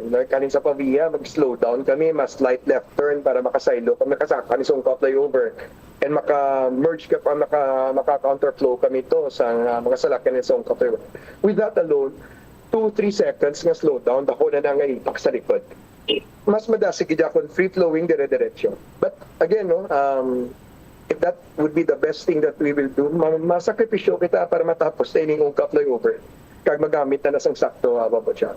Aha, masubo lang pamatian, SB, kiti ang Ungka flyover ang inang project gintukod ina para iya sa convenience kung tani isang mga commuter kag sa mga motorista, but ang nagagwa karon niya nga do madugay na kita nga nagasuffer dira nga proyekto, SB Member Trimanya, sir?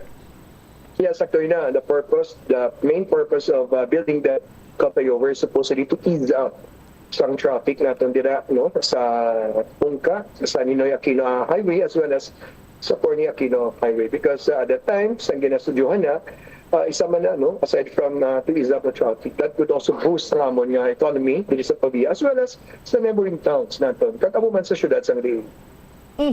Okay, SB, did you consider nga ang right lane, kung halin ikaw diri sa syudad sang Iloilo, ang right lane sang Ungka flyover kung himuon siya nga two-way, kag posible idugang abi ang inner lane sa left side or left lane sang Ungka flyover, pwede bala ina makonsider kag naplastar nyo man ina bala nga posible lantawon sang Department of Public Works and Highways? Mo siya pa man ang purpose nga again close ang tiyak nga lane sa Ungka flyover so that they will start sa ila rectification. Sa pagkabalo naton, so naman kay Engineer Al Fruto nga ang patigayonon nila ang second phase.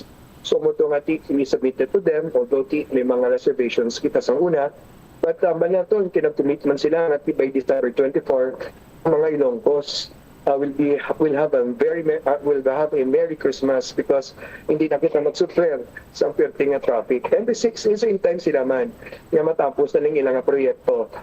So muna ginalaw man naton And we submitted at sige na lang, just do your thing. We will also help you. We will do our thing para maganaga ng impact sini.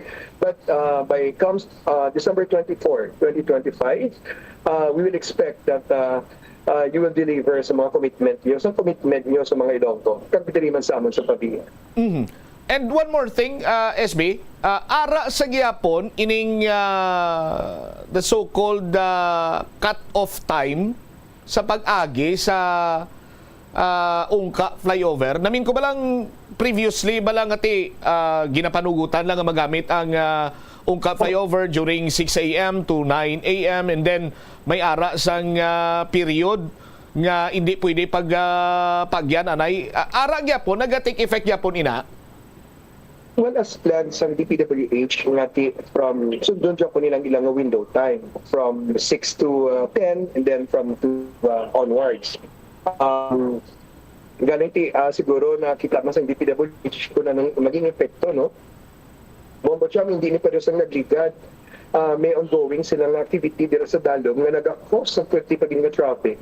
Because ang dalan sa nagligad, no, sang gin-implement ni ang window time, pwede pa kaaging duwa ka sa lakyan.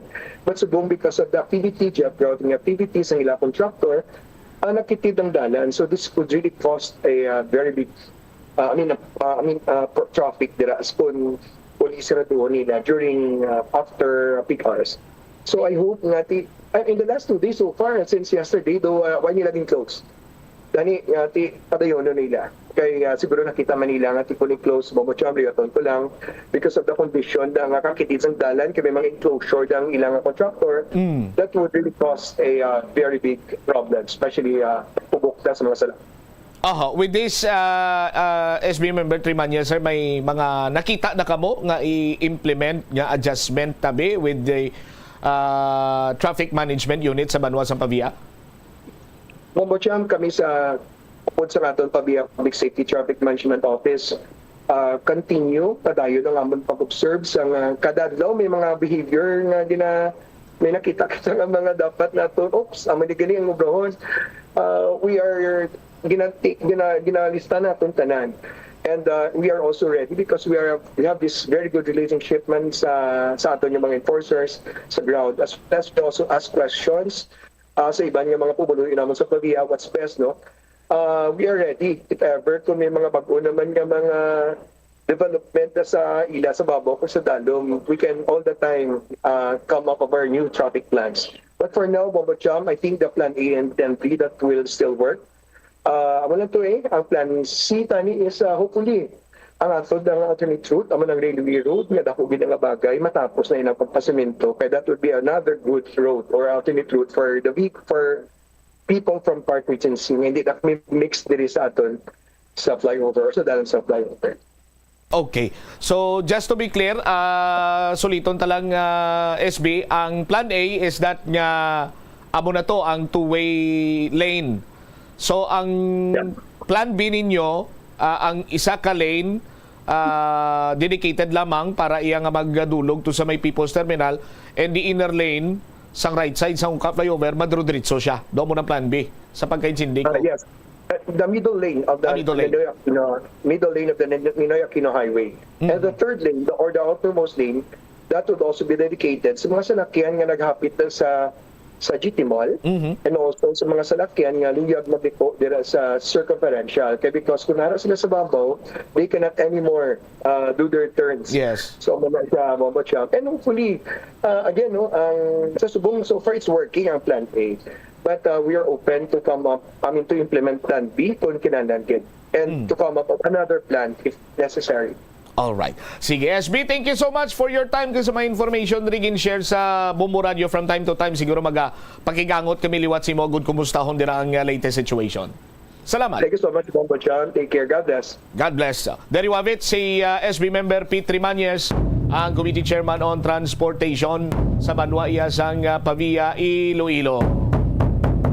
Amo nang isa sa mga rason, no? Kay kung ikaw iya nagamaniyo sang salakyan, kag nagapadulong ka pa lang sa partikular nga lugar, kag makita mo na nga nagapugok ang dalagan sang trapiko, ang imo sini iya nga natural instinct, No?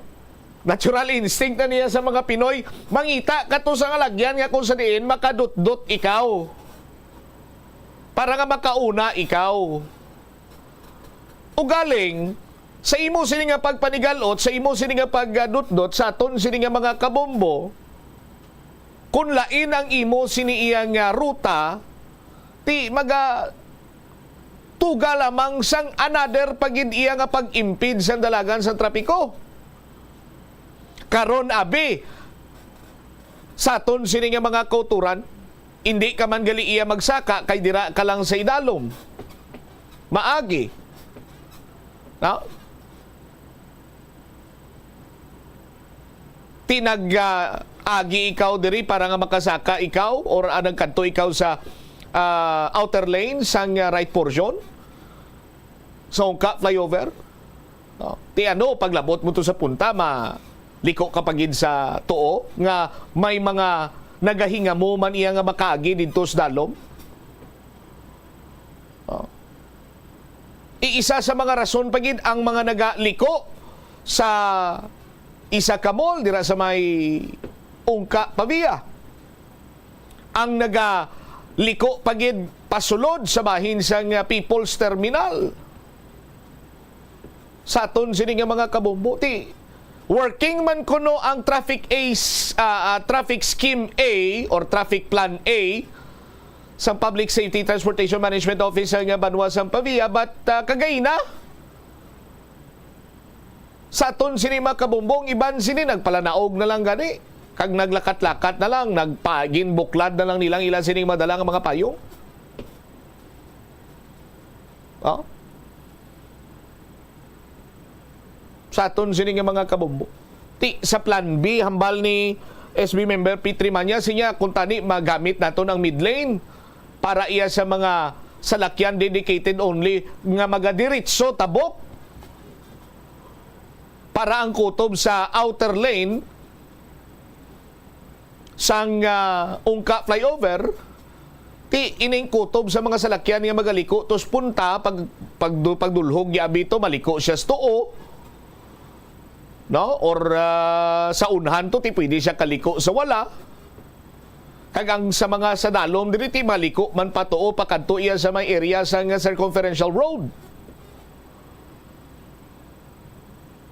Kutob naman sa mga ayara sa mid lane sa aton sini nga mga kabumbuti, drudrikta sila yay, tabok.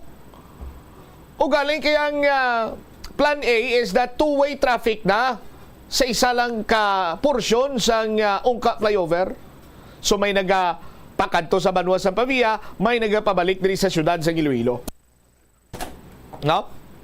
Kagti hindi naman lipod sa ibalo sa mga kabumbo naton, kag daw halos kita tanan siguro naka-eksperyensya na dira. Nga from pila na 4 lanes, 8 lanes or 6 lanes. Nag-merge na to dayon.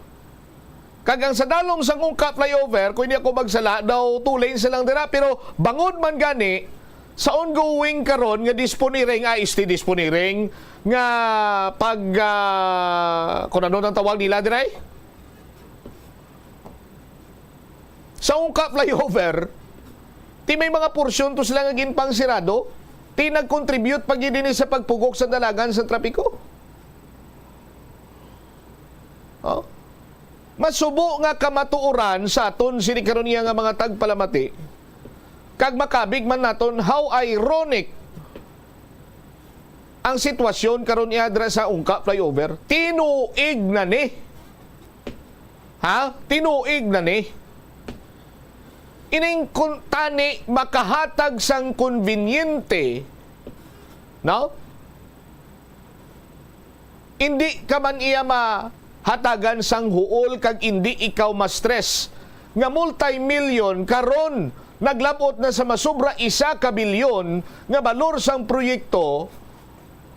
It turned out mga kabumbo nga kanser ini sa sosyudad, kanser ini para iya sa mga commuter kag sa mga motorista.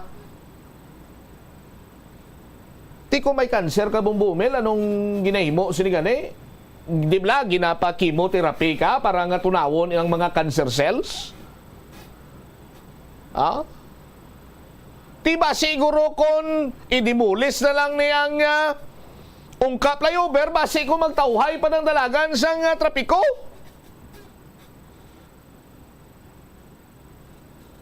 No? Kayang gina-expectar iya sa mga pumuluyo, sang taxpayer, sang motorista, sang commuter, kung tani tanan nga kadayawan.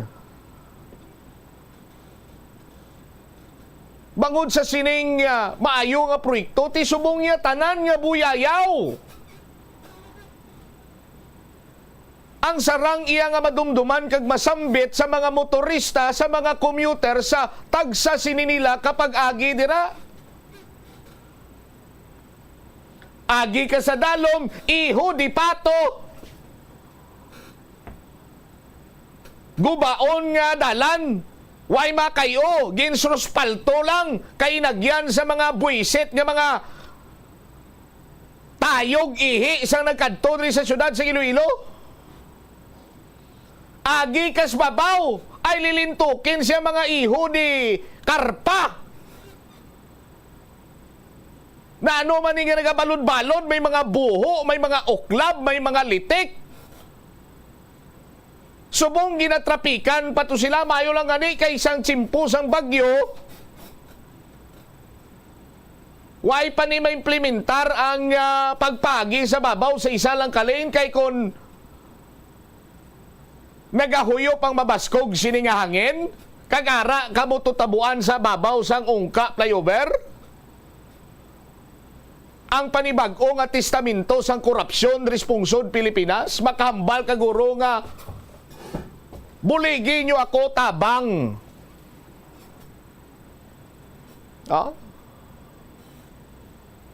Ti in fairness man sa Department of Public Works and Highways, in fairness man sa kontraktor nga nagapaninguha nga makaio na ini. Pero ti, why ka mo maluoy sa taxpayer? Taxpayers money ang ginagamit diri banwa sa pag-construct sining flyover. Ginantusan na namon, problemahan na namon, gastuhan pagid namon, kalilintukin siya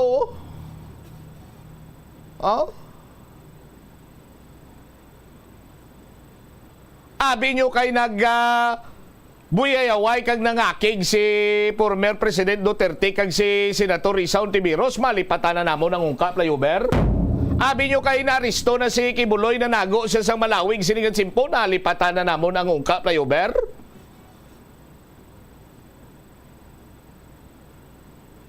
Wala pa namon diri malipatan kag sa mga pumuluyo sang syudad kag probinsya sang Iloilo nga ang nagdaog sini iya nga kontraktor ang ila sini nga mga ekwipo nga gingamit sa kun ano man iyang mga works dira sa karon.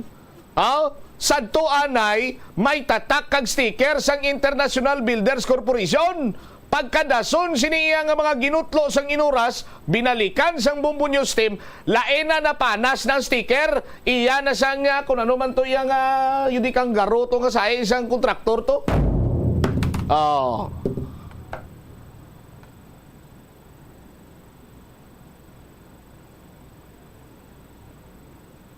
Ilan tawan nyo bla banwa?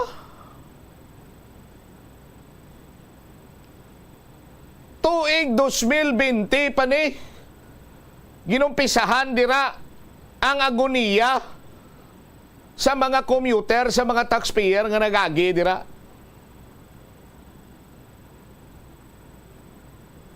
May nag-usmod, may hambalon nga nag-untat ng usmod, tapos may nag-usmod naman, may tukod-tukod, may kurukalso, ayo di kang garoyo.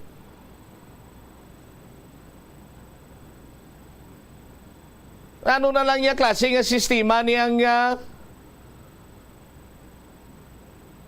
pinakamahal sini nga proyekto dari sa syudad kag probinsya sa Iloilo, hindi man mapuslan, halit pa ang tuga niya. Pati sa tutunlan ko, halit to. Kaya ginpaugtas siya naman ko.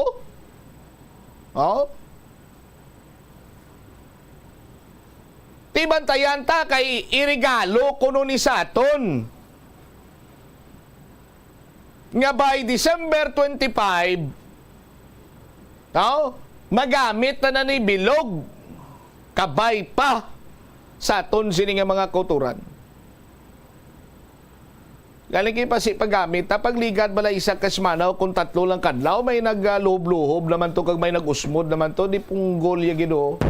Oh, chimpo naging mangguro para nga hindi mulis na lang na. No? Himuon tanga tampok na yun.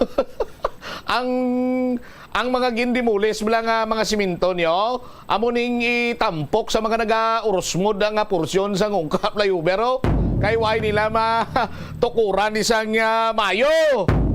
Oh, ay maan kadya. Oh. Philippine Standard Time, 30 minutos na nakaligad sa takna sininga launa.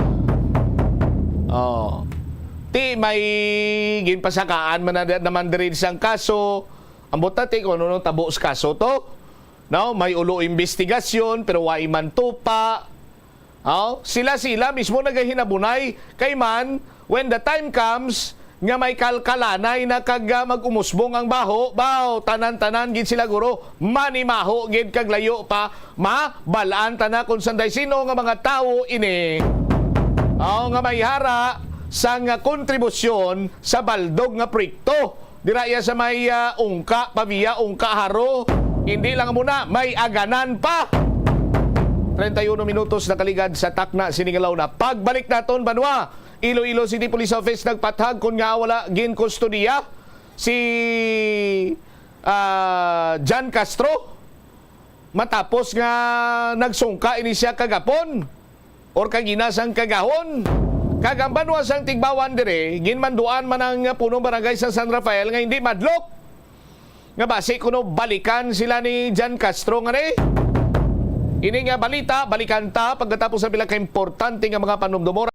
Likawan ang mga disgrasya nga dulot sang kuryente. Tabunan o konselyohan ang mga wala nagamit nga electrical outlets. Ihaboyo kung ipa-repair ang mga electrical items nga may samad nga cords. Hukson sa saksakan ng mga electrical appliances antes ining i-repair. Hindi paghuslo na mga plug halin sa outlet nga ginabutong ang cord kay basi mabugto ini. Hindi pagpunon sa nakasaksak nga mga appliances o kon gadgets sa mga salaksakan. Hindi magtandog sa electrical appliances kung basa ang imo mga kamot. Likawan ang pagsaka o kung pagtandog sa puno o kung sangasang kahoy nga may nagalaylay nga kuryente. Hindi malikawan nga ginapangita gid sang isa ka tawo ang foot massage. Magluwas nga manami ini sa pamatyagan. Mayara man ini sa maayo nga benepisyo sa lawas. Sunod kay Dr. Tyler Wheeler, Primary Care Sports Medicine Physician, ang malipot nga foot massage ang makapahagan-hagan sang stress. Ang moderate pressure massage ang safe para sa mga kalabanan nga tawo ilabi na ang may mga kondisyon kaangay sang arthritis kag long-term pain. Mahimo man nga mag-seek sang professional massage therapist para sa imo nga relaxing foot massage.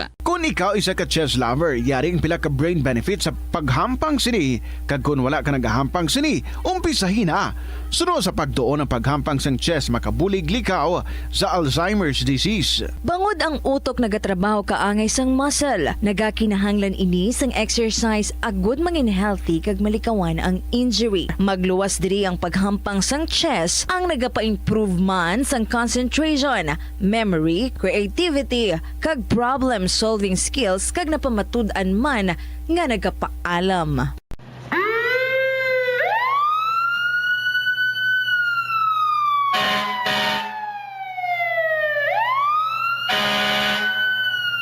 Yari ang mga tips agud nga malikawan ang sunog sa balay. Ini pagpabayaan ang kusina samtang nagaluto. Kung kinahanglan nga magbiya sa kusina, siguruhon nga may mabantay sang pagkaon nga imo ginaluto, bangod sinigundos lang ang pag-ibwal sang kalayo. Taguon ang anuman nga flammable products sa husto nga lugar. Ang household cleaners kag items kaangay sang hairspray o kung shaving cream, ang delikado kung i-expose sila sa source of heat. Ibutang ang mga ini sa cool area. I-maintain ang mga wires antes magsaksak sa sakit. Sikyaron nga walay ni sang kinagtan sa ang ido o kung iban nga sapat, ilabi na kung ikaw ang may hinuptanan. Kung may damaged wire, isla nini sa gilayon. Siguruhon man nga may yara sang fire extinguisher o kung fire blanket sa balay. Dapat man nga nakaibalo ang tanan nga family member magamit sang fire extinguisher agud mapalong inigilayon. Ang tagipusoon ay isa sa mga pinakaimportante nga organ sa lawas ng tawo. Gani, nagakadapat lang nga ini ang halungan. Paano ba na mapabilin nga healthy ang aton heart? Agud malikawan ang risgo sang heart disease, dapat nga magkaon sang healthy nga mga pagkaon. Kinahanglan man nga maging aktibo, kaangay sang pag-obra sa mga physical activities kag pag-exercise. Ginarekomendar man ang pagpabilin sang healthy nga kabugaton. Agud malikawan ang mga balatian sa tigipuson, dapat likawan ukon ang taton ang pagpanigarilyo ukon magpalayo sa second-hand smoke. Kung mag-inom sang alcohol, drink moderately. Dapat man nga kontrolon ang cholesterol kag blood pressure kag hindi magpa-stress. Tumalagsaon nga madula ang kanon sa lamisa sa mga Asian countries, particular na ang Pilipinas, halin sa pamahaw, panyaga, kag panyapon, bangod ang iba nagakaon sang tinapay. Ang pagpili sa tunga sang kanon kag tinapay ang nakadepende sa imo nga nutritional goals. Ang kanon ang makahatag sang mas madamo nga bitamina kag minerals, apang ang tinapay naman ang may manubo nga calories kag carbohydrates. Ang mga tawo nga nagakaon sang mas manubo nga whole grains ang mas may manubo nga bugat kag manubo nga blood sugar kag cholesterol levels. Sang sa mga tawo nga nagakonsume sang jutay nga whole grains. Kung luyag mo naman nga limitahan ang calories o kon carbohydrates, ang tinapay ang pinakamaayo nga choice sang sa kanon. Ang tunga sa baso sang brown rice ang nagaunod sang 108 calories, 3 grams sang protein, 1 gram fat, kag 22 grams sang carbohydrates. Samtang ang isa ka slice sang whole wheat bread ang nagaunod sang 69 calories, 4 grams sang protein, 1 gram fat, kag 12 grams sang carbohydrates. Paano mo balagi na tinluan ka ginatago ang imo toothbrush? Ginarekomendar sa American Dental Association nga pagkatapos magbrush sa ngipon, bunlawan ini sang maayo agud nga makakas ang tanan nga residue. I-shake agud nga mataktak ang sobra nga tubig kag taguon nga nagatindog. Hindi flat o kung nagahigda kag wala nagatupad sa iban nga toothbrush. Mas ginarekomendar man sini nga taguon ang toothbrush sa open nga lugar, agud nga mahanginan kag mainitan agud nga magmalas sang natural antes nimo gamiton pagkasunod nga adlaw.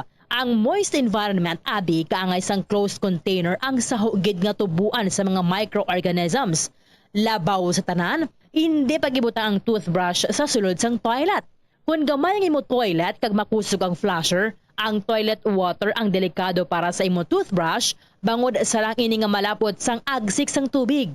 Santo sa pagtuon, ang microorganisms halin sa toilet ang sarang nga magtumbo sang 2.7 feet to 6 feet. Gani sarang nga malabot ang imo toothbrush kag masulod sa imo ba ang higo. Ginarekomendar man sa American Dental Association nga isla ng toothbrush kada 3 ka bulan.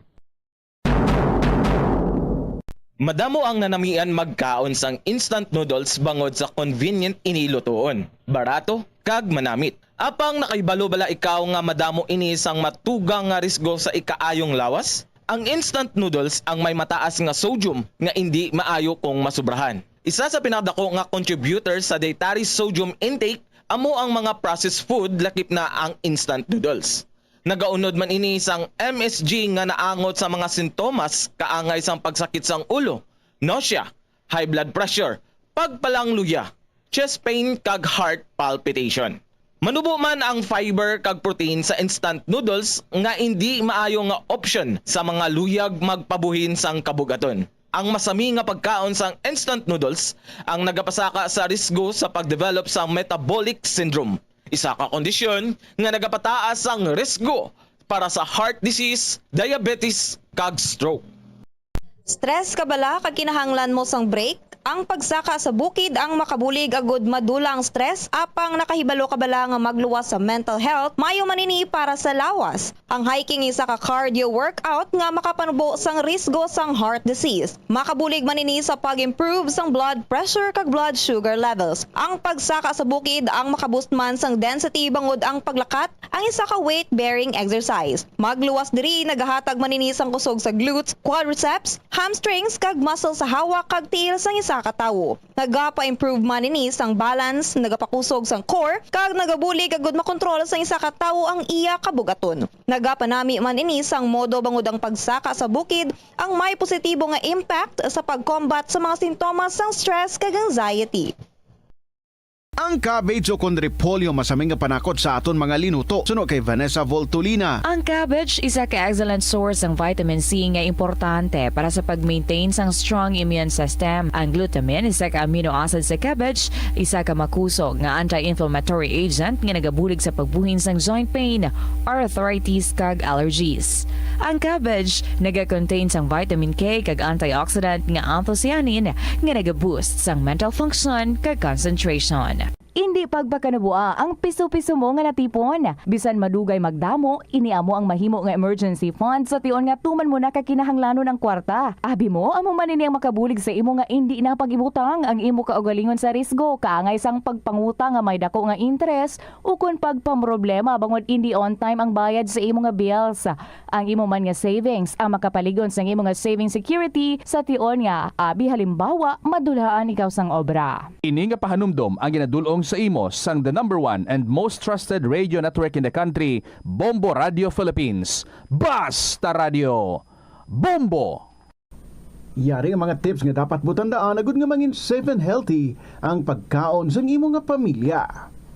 Dapat nga tabunan mo gid pirmi ang mga pagkaon nga yara sa lamesa o kung ara sa imo kusina agud malikawan nga kadtuan ini sa mga insekto nga mahimo magresulta sa microbiological contamination. Gilayon nga ihabuoy ang mga napanos na nga mga pagkaon o kung ang ginasuspetsahan mo nga malapit na lang mapanos nga pagkaon. Ang pag-reheat o kung pag-recook sa sining mga pagkaon ang hindi makabulig. Gina-advise man ang paggamit gid sa Bombo Radio Iloilo, Philippine Standard Time, 41 minutos na nakaligad sa takna sininga launa. Balik diri sa pagpangalagad sa nga Bombo Anay Soto sa gyapon kapunin mo Bombo Chama Blanco Hover. Isa pagid sa nagakontribute gali Bombo Mel, may gipasa ko na bla halin man nagyapon sa kay sa kabumbo naton sa kay Army. No? Rason gali kun nga nagatuga pagid sa paginainay sa mga salakyan. Iniya Pavia to Iloilo City, ang alagyan gali Sus Maria Cagusipo. Kung tigindok yung kordon ni nila, oh. Na? Oh, kita nyo man ang salakyan, oh. Oh. Gauyog-uyog. Kaya kudol-kudol. No? Kudol-kudol. Ang alagyan kay sus ano na daw do lubak-lubak. Butangin la liog ko bumbumel, butangin ni Udjo. Butangin la Udjo. Oh. Mamamatian tabi kung samtang ka drive sa anong ginapamatian ni Army. Matian tabi, bebe. Doon nagkanay-kanay na gidman ang dalagan sa trapiko diyan sa may flyover as per imo siniyang observation but earlier this do ako ba to Bumel? Gamonitor sa gali sa Bumbuanay sa Udto. Oh, bisang gamonitor sa Bumbuanay sa Udto pagagiya sa niya baho. Iyamakon mo sila banwa. SUV ning salakyan ni Army ha. Oh, napadala sa aton diri sang video.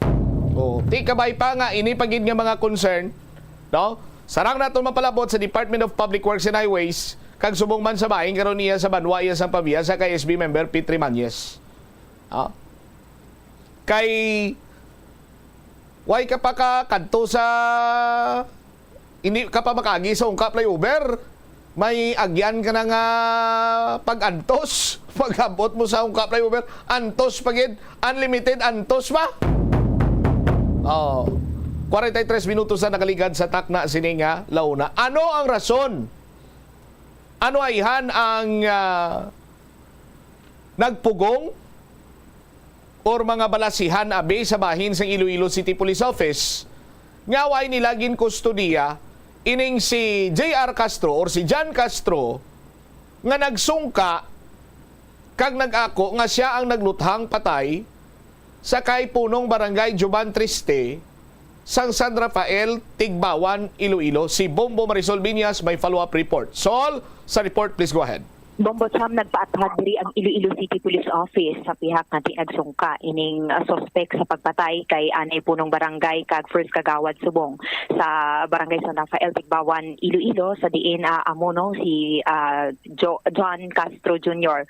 na suspect kan is pagpatay diri kay Giovanni Treste sang barangay San Rafael, Iloilo nga wala nila no gin gin kustodiya sa pihak nga personal ini nga nagkadto sa talatapan sang Iloilo City Police Office na kigistorya sa City Director sang amo nga talatapan hanungod iya sa pila sini ka mga confession sa natabo gid abi sang Oktubre 24 sa diin amo yadto ang incident no sa diin na gintiro patay sini ang ining anay punong barangay kag first kagawad sa barangay San Rafael, Iloilo kag sang natigayon naton diri nga ma-interview si Police Colonel Kim Ligada ang City Director sang Iloilo City Police Office suno sa iya nakigangot ini si head sang anti-squatting and illegal structure unit o kon ASSU nga si Mr. Lovejoy Hosinilia para i-facilitate matigayon nga istorya man abi si Mr. Castro hanungod sini sa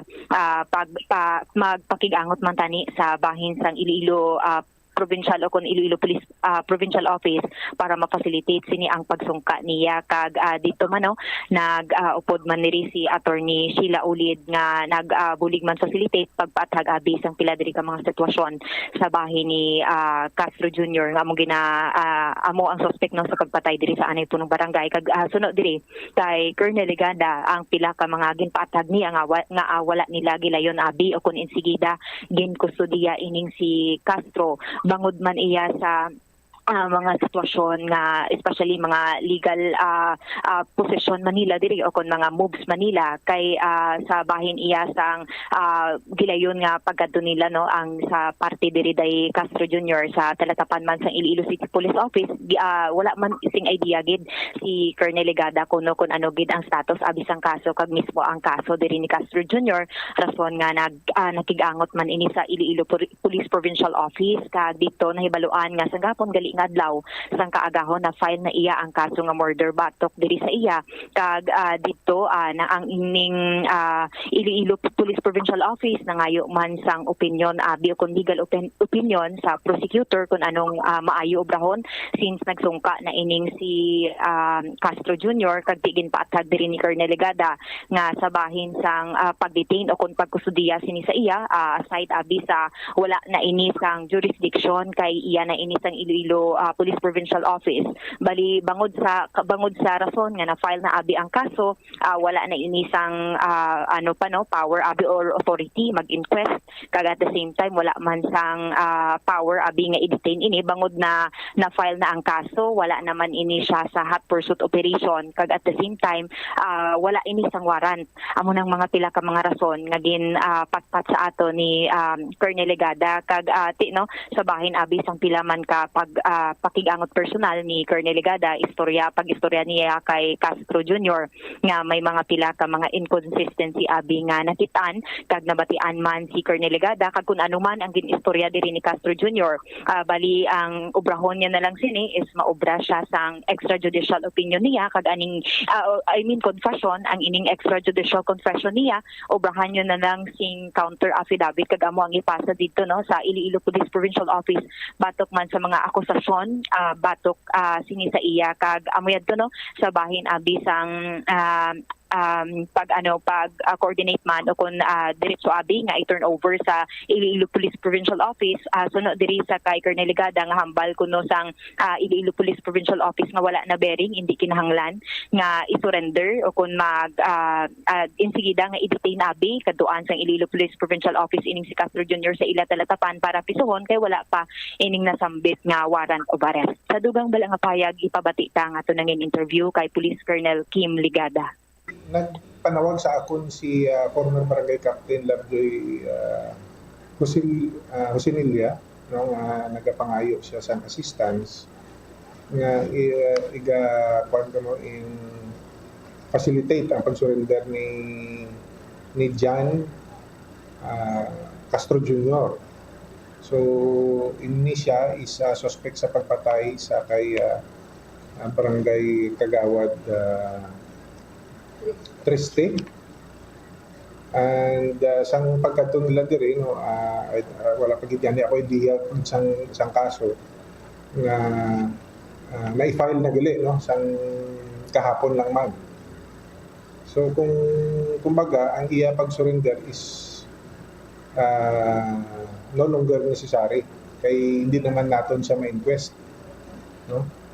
Hindi na siya madala sa hot pursuit operation sa IPPO because ang IPPO nag-file na iya sang case against sa iya. Ang nag-instoryahan na naman kahapon nga kung buligan naman siya nga ma-turnover sa IPPO, no?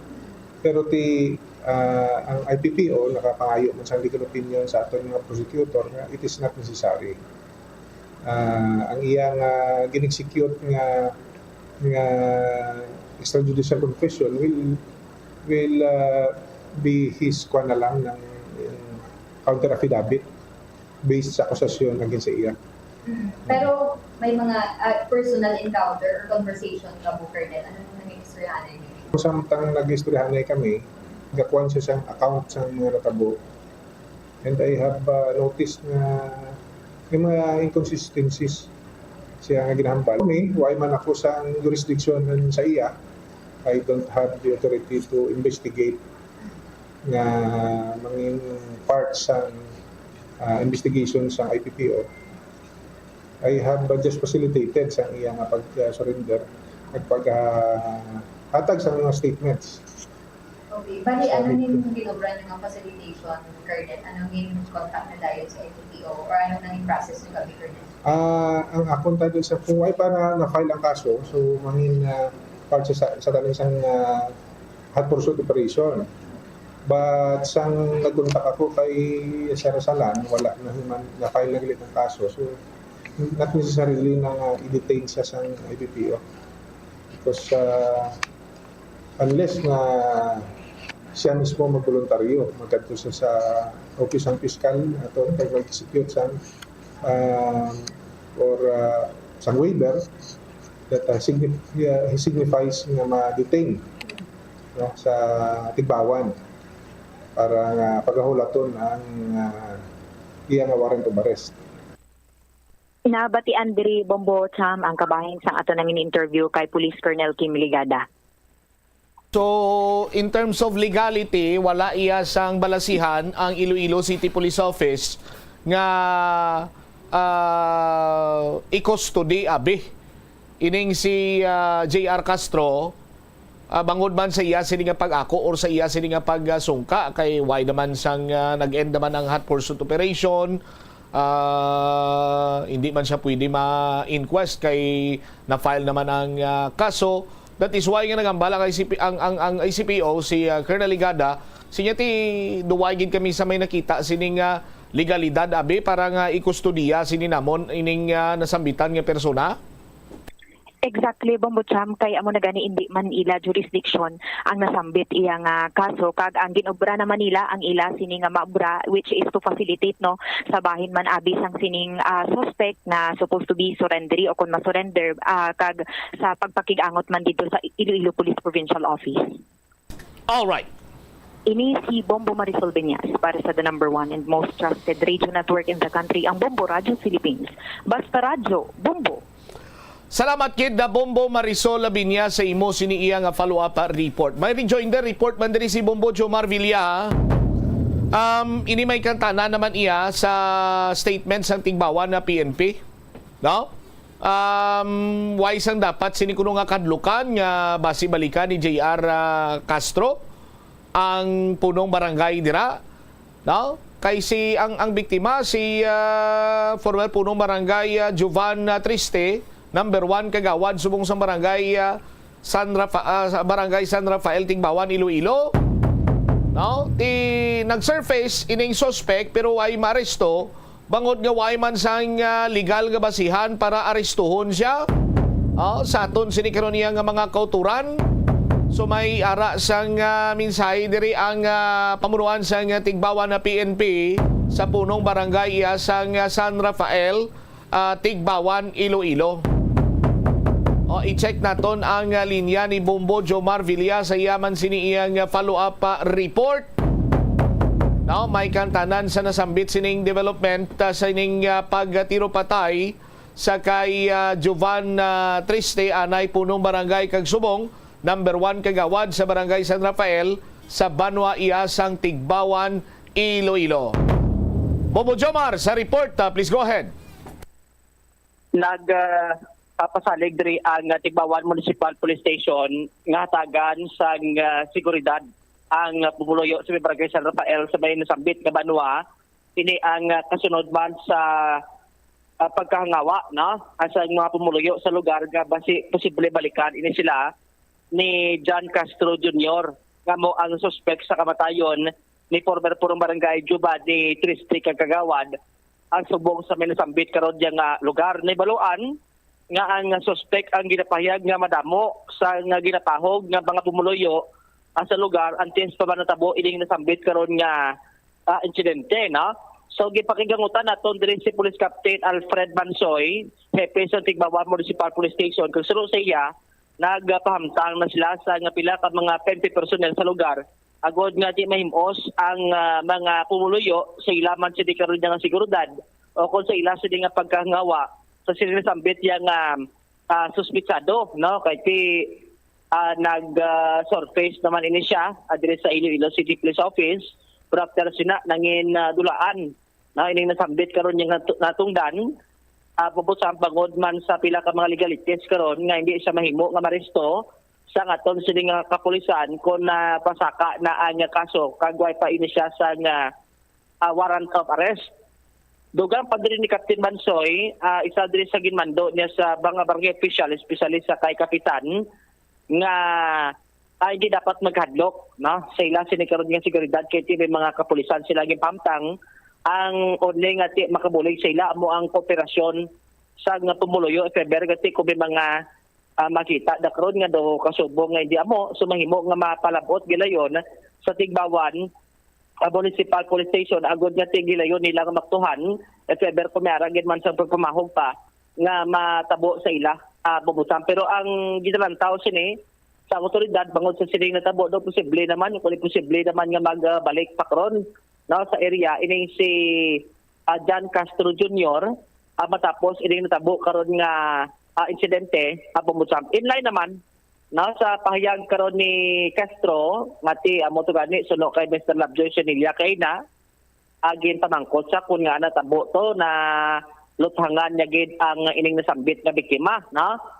So ang ginkastad ring ginhimo sini amo ang self-defense nga sang nakita niya to sa ara siya sa area nga dohan na nga mabunot sa binangon ining nasambit nga biktima dito nang ninahan sini, no, nga ginabunot ang sining armas kagin tiro ang ining nasambit karon niya nga biktima bubutan rason man sang iya sini nga kamatayon. So sa sining nga pahayag ni Castro ti suno kay Police Captain Mansoy agi na respeto man sini, no, kag kinamataro man sini nga ti maka apagwa man sang iya sini karon nga statement pero depende na ina sa korte kay ti ang ila sini nga gin file nga kaso amo ang murder kung sa diin nakita diri nga hungod gid nga gin patay ining nasambit karon niya nga biktima abubo sa bagod ban sa igo sang bala sa iya sining lawas kung sa diin mayara nga witness, no, nga ginuyatan karon ang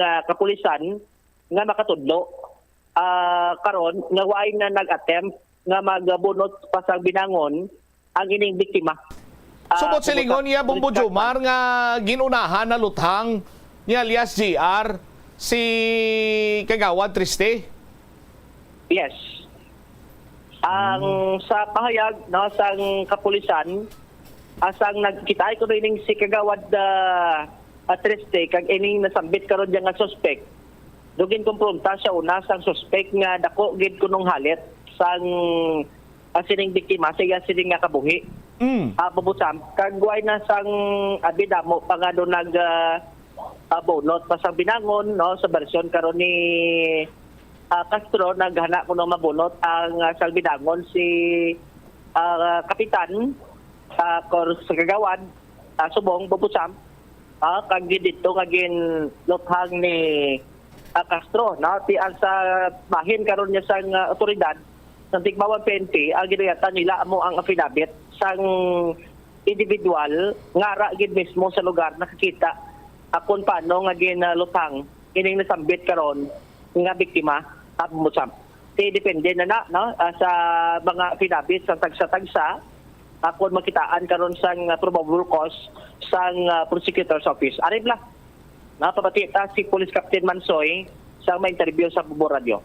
Oo, kagabi no, tama kita rin na-receive na report, pero naman to sa trupa, yung pagkatotong trupa na to para sa visibility nila, kag yung patawag na to si Kapitan, nagkurunin kita kay Kapitan, na dapat ka tipunon nyo ang mga tanod nyo, hindi ka mo madlo ka. Isa ka mo ka barangay da, kumpra nyo isa. Kung gusto ko na siya na may kooperasyon sa inyo da, hindi na siya da mag-tiner da sa inyo Hindi lang mag-overthink o kung mag-overreact sa information nga sa katag sila. Ibalidate na yung information bago nga i-chismis nila kasi sila mismo hatag sang dula ang posibilidad, no? Pero ginaubra nato ng tanan para nga makuha na lang isa. Para nga matapos na lang gawagmat sa mga mamuluyo. Gabi na dito sa Barangay San Rafael. Mensahe ka sa suspect, sir, Jan Castro? Mensahe ko lang siya nga hindi na pagdukangi ang sala kay hindi na solusyon nga mamatay ka. Kung may problema, hindi nga dapat kung may problema ka, may agravyo ka, madala na sa pagi nga solusyon nga pag-istoryahan, hindi nga maniro ka lang. Hindi, siyempre, kaluoy man ang pamilya sa patyan.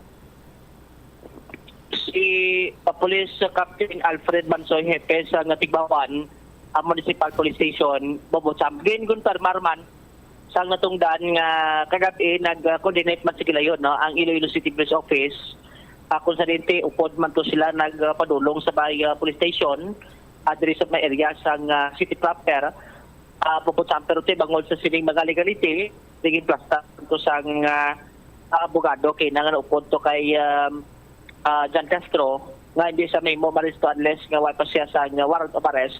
Pabusang prason nga ini siya ang nakalakat, no? Kag ti subong wayman sang idea kung dining whereabouts karon sang sining suspect nga si Jan Castro Jr. Bubusang. All right. Ini si Bombo Jomar Pilia para sa number 1 most trusted radio network in the country, Bombo Radio Philippines. Bombo Radio. Bombo. Salamat kid Bombo Jomar Villati kung si Captain Mansoy Pasi niya hindi na kamo magkakulba kay hindi na ni pagdugangan niya sining nga salaa, hindi na ni siya siling nga magbalik pa kay why siya mapriso, hindi na ni siya siling nga magbalik pa dira sa nasambit sining nga lugar. Sa aton sining karon niya nga mga kabumbuti willing man kung tani nga tubangon ining ni JR Castro ang iya sining nga sala nga nahimo sa pag-ako kag sa pag-surrender. O galing kiti why naman sang legal pangabalasihan diri banwa ang aton sin motoridad para iya nga arestuhon ini siya. Butsilingon tulato na lang iya magwa ang iya sining warrant of arrest kay naka-file naman sang kaso kag amo na ang pag-aresto sa iya. Ang iban nga mga balita hindi naton matatapan diri sa pagpangalagad sa Bombo anay sa unto itugyan naton sa iban sinimanusin Public Affairs Program sang Bombo Radyo Iloilo. Standby na sa kahapon lamang program, kaupo naman sa kay Tita Regine. Ini si Bombo Chama Blanco Vergabilin sa imo. Sang manenay nga hapon may God bless us all. Para sa the number 1 and most trusted radio network in the country, ang Bombo Radio Philippines. Basta Radio, Bombo! The Farmers Bazaar, your traditional public market with the touch of Plazuela Dos, ang isa ka lugar nga gintukod sa tion kag sa kasagsagan sa COVID-19 pandemic nga may tinutuyo nga maghatag sa imo sang safe marketing experience. Subong nga ang COVID-19 hindi nagidman dako nga pamahog kag nagapakadto na kita sa next normal. Rest assured nga ang Farmers Bazaar will further evolve agud yung magpadayon sa paghatag sa inyo sing satisfying marketing experience. The Farmers Bazaar. Sa lower level, tara na pahamtang ang fish, poultry kag meat section para naman sa inyo mga kinahanglanon nga prutas, utan kag iban pa, magbisita sa upper level, pinaagi sa paggamit sa hagdanan o kung sa pagkadto direkta sa parking lot. The Farmers Bazaar, your traditional public market with a touch of Plazuela Dos. Plus Wala di Iloilo. Billboard of Activities for October 27 to November 2, 2024. Songs that are mostly from the past millennium ang saliwat magadominar sa Plaza Mayor sa Plus Wala di Iloilo. Kaupo ng Retro Band sa concert at the Plaza. Mangin inyo sa November 2, Sabado, umpisa alas 6 sa gabi. Sa tion sa musical show, napuno ka mga matahom nga Plus Wala de Iloilo Special Edition mugs kag madamo mga iba na iga-paraffle sa masuki sa Plus Wala de Iloilo.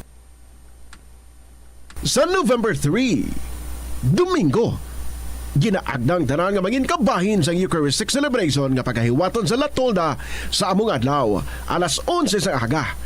Sa tiyon sang Holy Mass, pangayoon naton sa Ginoo nga magpadala siya sa madamo nga mga anghel agud pahumukon ang tagipusoon sa mga lideres sang conflicting nations para madasig nga magpanumbalik ang global peace. Plus Wala di Iloilo. We remain to be one with you in a common hope for a better community and a progressive country in 2024. Kasubo kag depresyon ang hindi pareho nga balatyagon. Ang depresyon ang hindi gulpiyada lang nga nagakatabo sa isa ka tawo. Masami man nga ginakabig sa mga tawo nga depressed ini bangod sa kasubo nga nagakabatyagan. Ang kasubo temporaryo lang nga nagakabatyagan sang tawo kag masami nagadugay sang pilalang kaadlaw. Samtang, makabig naman nga nag-experience ikaw sang depresyon kung masobre na sa 3 ka bulan nga nagabatyag ikaw sang kasubo. Importante nga mahibaluan ang mga naga-trigger sa nga mga balatyagon agud nga mahibaluan kung paano ini nga bulngon. Yari ang mga importante kag praktikal nga mga pamaagi agud makakinot sang tubig. Sa kusina, magamit sang yahong ukon labador sa paghugas sang mga ulutanon ukon prutas. Magdesignar sang baso o kon water bottle agud gamiton sa bilog nga adlaw agud indi magsigi panghugas sini kada matapos ang pag-inom. Kung aksidente nga may nahulog nga ice o kon yelo, indi ini pag-ihaboy. Sa baylo, ibutang ini sa mga masitera sang tanom. Kung may bilin man nga yelo o kung tubig sa baso nga ginimnan, tipunon ana ini sa balde agud ibunyag sa mga tanom antes hugasan. Si Anay Supreme Court Associate Justice Florence Dolendo Regalado sang Concepcion, Iloilo ang naghimo sang maragtas sa kasaysayan sang board exams sa Pilipinas. Siya ang nakakuha sang pinakamataas nga marka nga 96.7% sa Philippine Bar Examinations nga wala pa nalapawan tubtob subong. Nahimo niya inisad tong 1954 Bar Examinations. Natapos niya ang Associate Degree in Arts sang 1949 sa Far Eastern University kag abuga siya sa San Beda College of Law bilang cum laude sang 1954. Nagtuon man siya sang Master of Law sa University of Michigan nga natapos niya sang 1963 bilang isa ka Dewitt Scholar. Magluwas nga nangintanyag nga propesor sa sulod sang 30 anyos, nakilala man sa regalado nga eksperto sa patag sang criminal law. Yari ang mga simple nga paagi agud makakinot sang tubig. Kaayuha ang mga taga sa tubo o kon hose. Indi tanan nga taga sa mahapos kagilayon nga makita tungod ang mga tubo o kon hose ang nakalubong sa duta o kon semento nga bahin sang balay. Kung magsigi ang mga tagas nga ini, mahimo nga magalabot sa 10,000 ka litro sang tubig ang mausik sa isa ka tuig. Maggamit sang leak detection tool o kon magkonsulta sa mga eksperto kung may pagpangduwa-duwa nga may tagas sa mga tubo sang tubig agud ini gilayon nga makaayo. Nagaproblema kagid bala kung paano makasupod sang kwarta bangod sa wala tuong nga galastuhan. Better management ang kinahanglan dira. Isa ka tip abang spending awareness. Magamit sang money management app o kung pwede man nga malista mo agud nga ma-track o kung masundan mo ang imo gasto sa nagkalain-lain nga kategorya. Diri mo mahibaluan kung pila ang imo gasto sa hindi manggid kinahanglanon kaangay sang pagkaon sagwa, entertainment kag bisan ang adlaw-adlaw mo nga pagpangape-kape sagwa nga tuman ka gasto. Kung maedukar mo na ang imo kaugalingon sa sini nga mga andan mo, sigurado nga makahimo ikaw sang plano kung paano ikaw maka-improve.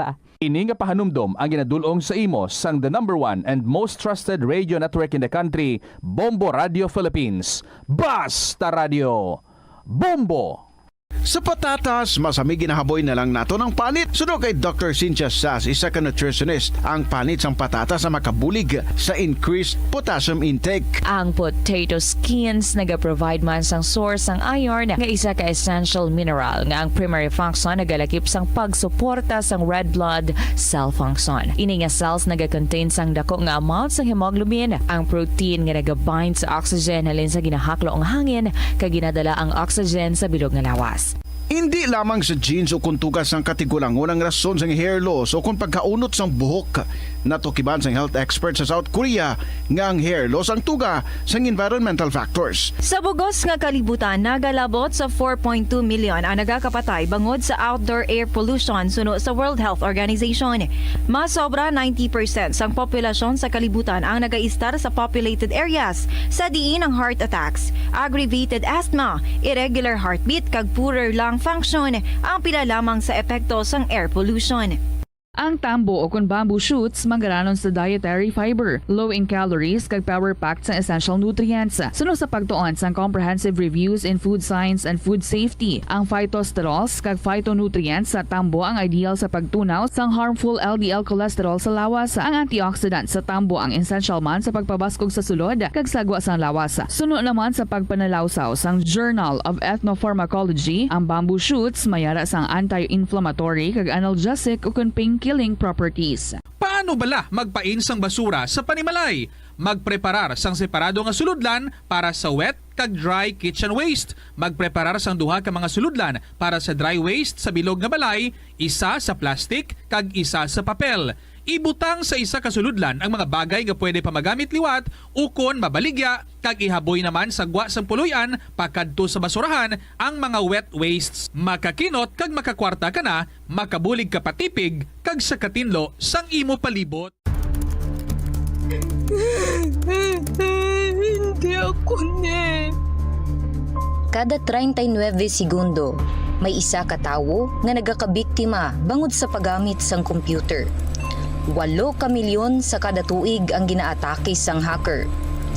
Likawan ang mangin isa sa biktima, mangin mahinalungon sa mga ginapanghatag nga impormasyon, protektahan ang kaugalingon, paggamit sang internet pasangkaron. Ini nga pahanumdom ang ginadulong sa imo sang the #1 and most trusted radio network in the country, Bombo Radio Philippines. Basta Radio Bombo! Sa pagbugtaw mo sa aga, cold baladayon nga tubig ang imo ginainom? Ay, dali lang, wait a minute, para sa ininit. Suno kay Dr. Deborah Weatherspoon, isa ka advanced practice nurse, mas maayo nga mag-inom sang alabaab nga tubig sa aga. Paathag ni Weatherspoon, iniya nagabulig sa lawas nga magpagwa sang toxins kag naga-improve sang imo blood circulation. Sa mga babayi, ang pag-inom sang alabaab nga tubig ay nagabulig man kung ikaw nagasuprer sang period cramps. Kung sa dalan, importante ang speed bumps, amo man ina sa imo galastuhan.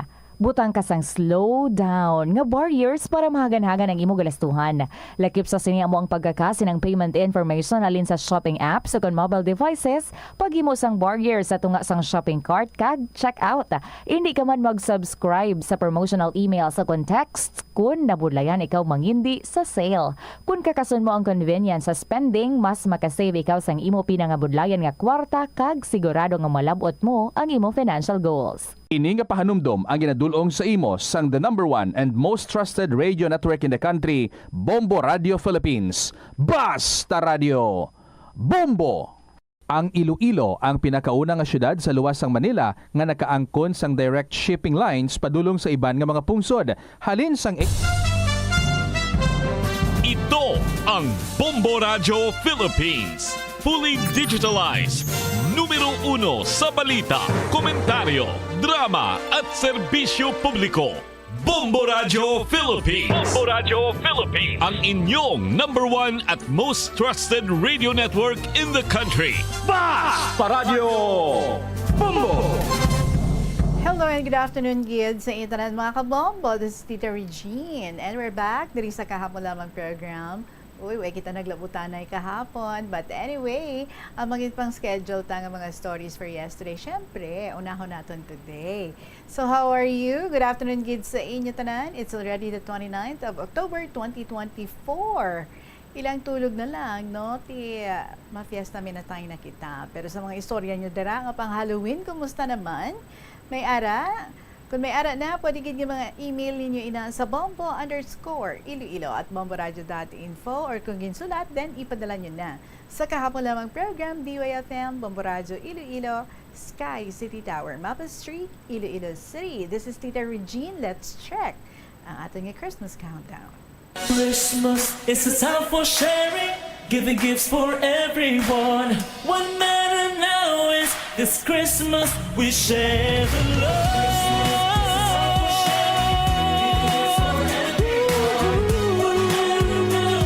This Christmas we share the love.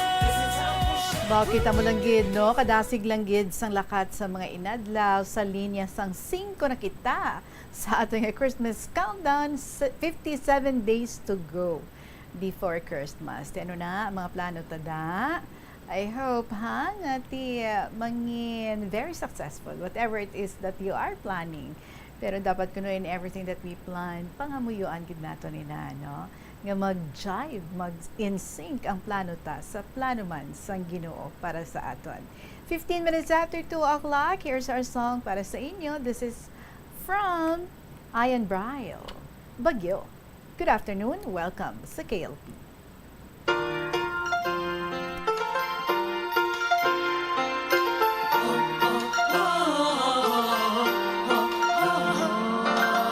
Kapag ikaw ay nalulungkot sa iyong pangarap na di mo maabot ako, bigang-biga na ang iyong loob at ang damdamin mo'y paghuhot.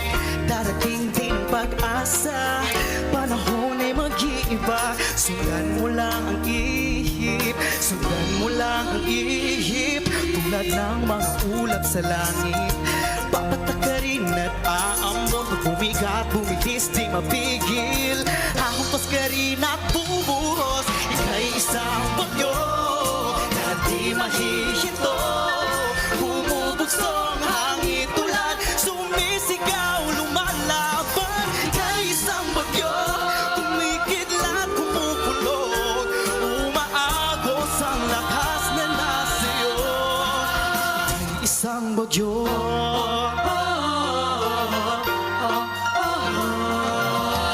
Kapag ikaw ay nangangamba sa buhay mong baka na patungo sa wala, loob mo ay may dalang kaba, damdamin di makahinga.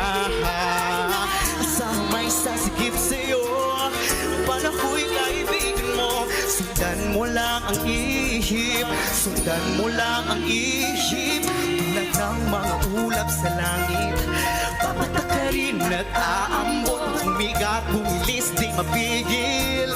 Ahumpas ka rin at bubuhos. Ika'y isang bagyo na di mahihinto. Bumubugso ang hangin tulad, sumisigaw, lumalaban. Ika'y isang bagyo, kumikidlat, kumukulog. Umaagos ang lakas na nasiyo. Ika'y isang bagyo, pag ang mundo'y pasan at kay nahihirapan. Tuwing alas sa langit, tunugutin iyong tapang. Oh, oh, tulad ng mga ulap sa langit, papatakarin at aambon. Pag bumigat, bumilis, di mapigil. Ahapag ka rin at bubuhos. Ika'y isang bagyo na di mahihinto. Bumubugso ang hangin tulad, sumisigaw, lumalaban. Ika'y isang bagyo, kumikidlat at kumukulog. Umaagos ang lakas na nasiyo. Ika'y isang bagyo na di mahihinto. Bumubugso ang hangin tulad,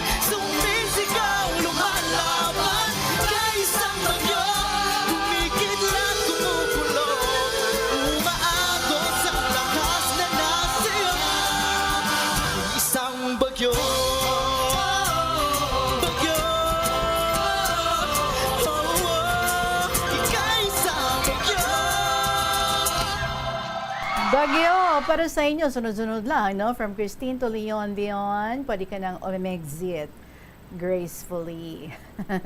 19 minutes after 2 o'clock. Sige, start kita ya. Basa diri sa makasaysayan para sa inyo. May ari i-share sa aton si Miss G. Dear Tita Reg.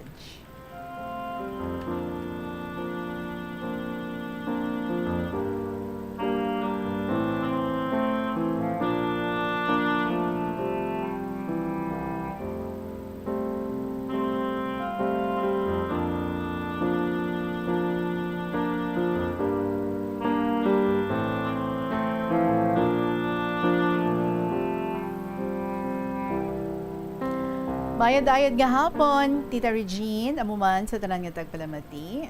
Here I am again, may time pa, magpatik-patik sa keyboard, samtang nga nagahulat sa student ko. Mayo man, wala nagsulod kay mga hours mandaan, masubra ka man yayay. Pati gani man. So timing man, wala ako sa mood magklase, feel ko ya, mag-emote. Char. So masugod na ako, tita.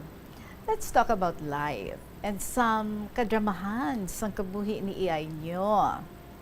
Tita, there were times that we were facing rough times. Tapos we felt as though no one was there to help us. Life can be challenging. Kung kaisa, it can feel overwhelmingly heavy. Bugat gid, as in. We encounter obstacles that test our strength, resilience, and spirit. In those moments, hapos lang, no, to feel isolated. We may find ourselves in a storm, surrounded by darkness, while those around us seem to be unaffected. Hindi man tanan, pero kisa kalabanan gidya. It can feel as though we are shouting into the void, hoping may makabati sa aton. Yet, no one seems to respond. I mean, wala man ako nag-expect sa bisan sino, pero may tiun gidya, no? Nga feeling ko, I am so alone sa mga battles nga naatubang ko. Naks, drama naman. Haha. Well, tita, it's important man abi to remember that feeling alone doesn't mean we are truly alone. While it may seem that others don't care, often they may be unaware of the struggles that we face. Of course, naintindihan ko man nga kada isa sa aton nagadala sa aton kaugalingon nga mga burdens and might not realize, no, how much we need support. Pero paano kung pamatsyag ta, wala na kita support system? Sa sining mga rough times, kinahanglan natin mag-learn, no? We must lean gali. We must lean into our inner strength. We can draw from past experiences to remind ourselves of our resilience. Our challenge we've faced, or each challenge we've faced, has taught us valuable lessons, shaped us into who we are today, and equipped us with the tools to overcome future hurdles. Kung kaisa nagapangita kita connections in unexpected places, kung kaisa reaching out to someone we wouldn't normally turn to can yield surprising support. Tapos consider taman ang importansya sa pag-reach out sa iban when we're in a better place. Sa pag-share sa aton experiences, we can create an environment of support and empathy. Let's not wait for someone to ask for help. Kumbaga, let's be proactive sa pag-offer sa aton dulungan, sa aton shoulders, sa aton tagipusoon. Thanks to you, kag sa KLP Tita. So sana mga nagapamati dira, my fellow KLP lovers, listeners, and letter senders, as we navigate through difficult times, remember, it's okay to ask for help. It's a sign of strength, not weakness. And while we may not always see the support we desire, it's crucial to keep faith that brighter days will come. Si Gadya is always with us. He's always there when no one seems to care. May best sa kabuhi naton nga maka-experience gid kita sa mga tough times. Kaangay sa akon, I've faced moments when the weight of my struggles seemed too heavy to bear, like right now. And in these moments, feeling ko, aside from God, sa KLP ko nang gid ma-open, kag ma-pour out, tanan ko nga nabatsyag. Feeling ko subong, the world is moving on without me. As if everyone else has it all figured out, while I am stuck in a storm. Honestly, I started questioning my worth, ang ability ko to cope, and even my relationships. Nga wala gid sang may naga-reach out sa akon. Or is it still normal or natural to feel a deep sense of unease? Why can't anyone see what I'm going through? Sa bagay, sanay naman ako sini, pero subo, kag sakit man agdi, kis akon magsigisigi na. I know that people are unaware of the battles I am fighting. They may be caught up in their own struggles, unaware that I need a listening ear. Muna nga I just prefer magsulat sa KLP. Do I sound negative and toxic, tita? Dali man, Carla. So I'm so sorry if I'm sharing something like this. I felt like I was shattering, and I wondered if anyone else felt this way, or if I was alone in my struggle. You know naman, I'm always honest sa emotions ko every time magsulat ako. I guess sometimes it's okay to feel vulnerable and to express that vulnerability.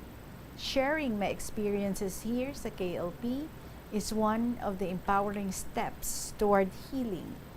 Writing down my thoughts helps me process my emotions.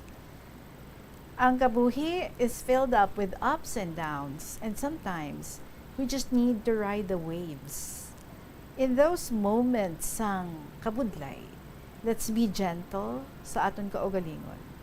Allow space for healing and growth, recognizing that this too shall pass. Well, easier said than done, gid man permi, pero padayon lang Abi mo tita, lately, damo ako realizations. Isa na da ang power of reaching out. Yes, it takes courage to ask for help, but it can also lead to profound connections.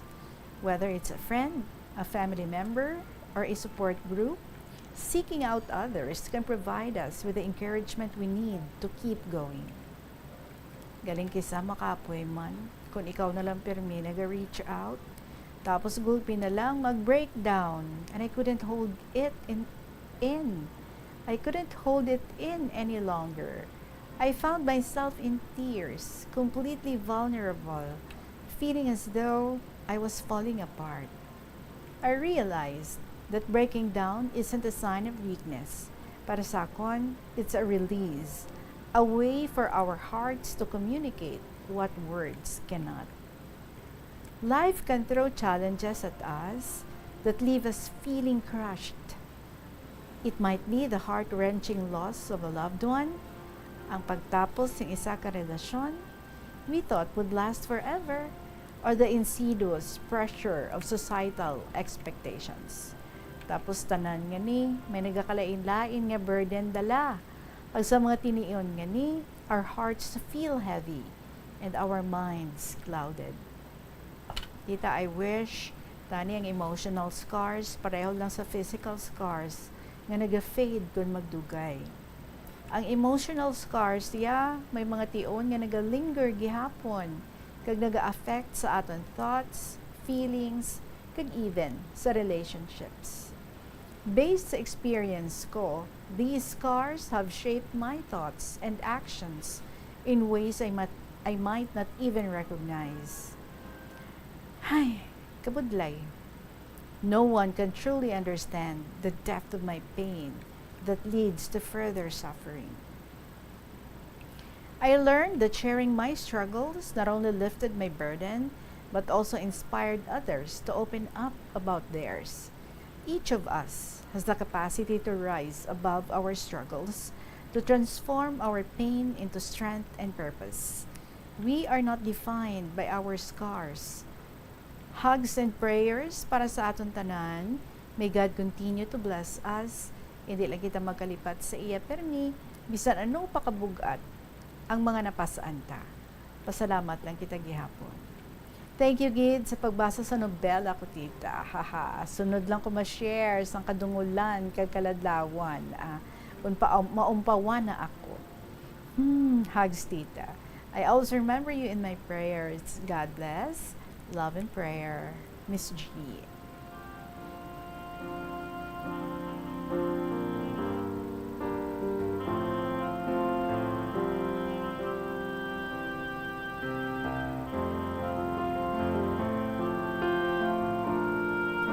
Miss G, with so many things that you have gone through and that you have been through, I know kaya mo niya. This moment, I hope, no, this fleeting moment, those super medyo down kid, kaya mo na, girl, ikaw pa ya. So, tight hugs, ha? Do gusto, takahagadon mga pe. Don't need with shoulders to cry on.